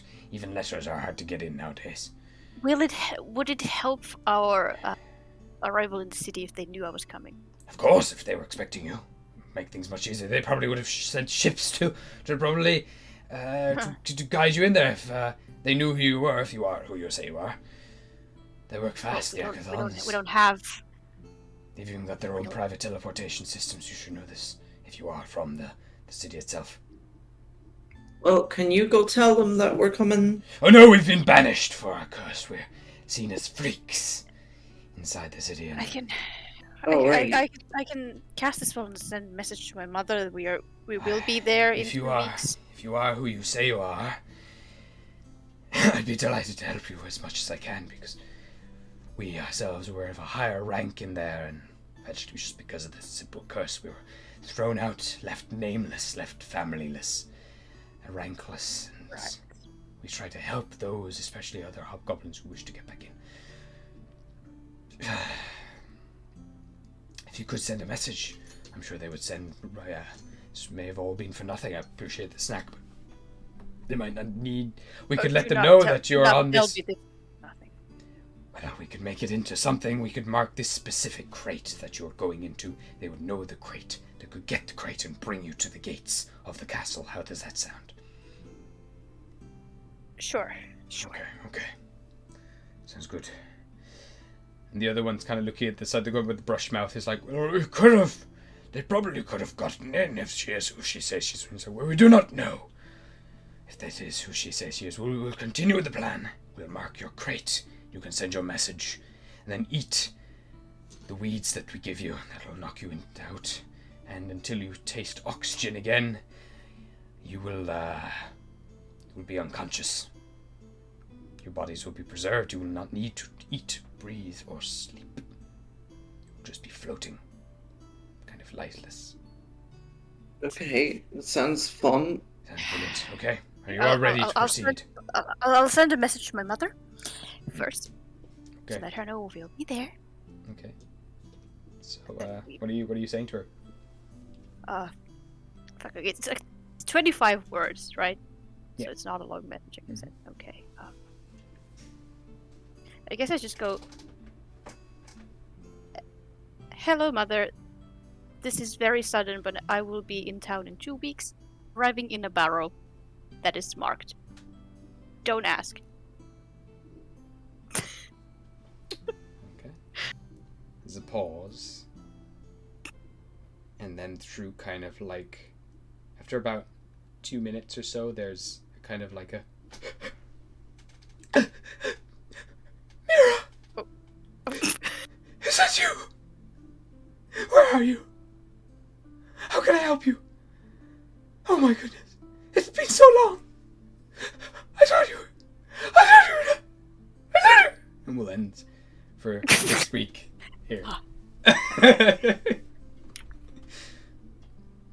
Well, she has been informed. We'll leave it there for this week. I hate that. Oh gosh. Okay. Thank you everyone for watching. If all goes well, hopefully we'll have a game next Saturday at around the same time. In 2 weeks. We can do it in a week if you want. If you Okay, are able well, to. Yeah, we'll see if we've got David and that. Yeah. But yeah, for now it'll either be in a week or 2 weeks. We'll update our Instagram and everything else, and the Twitch and everything. We'll put on a timetable or whatever schedule. But for now, we'll leave it there, and we'll return and see if Mira and Patema and Gabriel can get into the Hobgoblin Kingdom or not, and if the family will come to them, and what else Mira's mom has to say. Okay. Thank you all for watching, and we'll see you next time. Bye. Bye.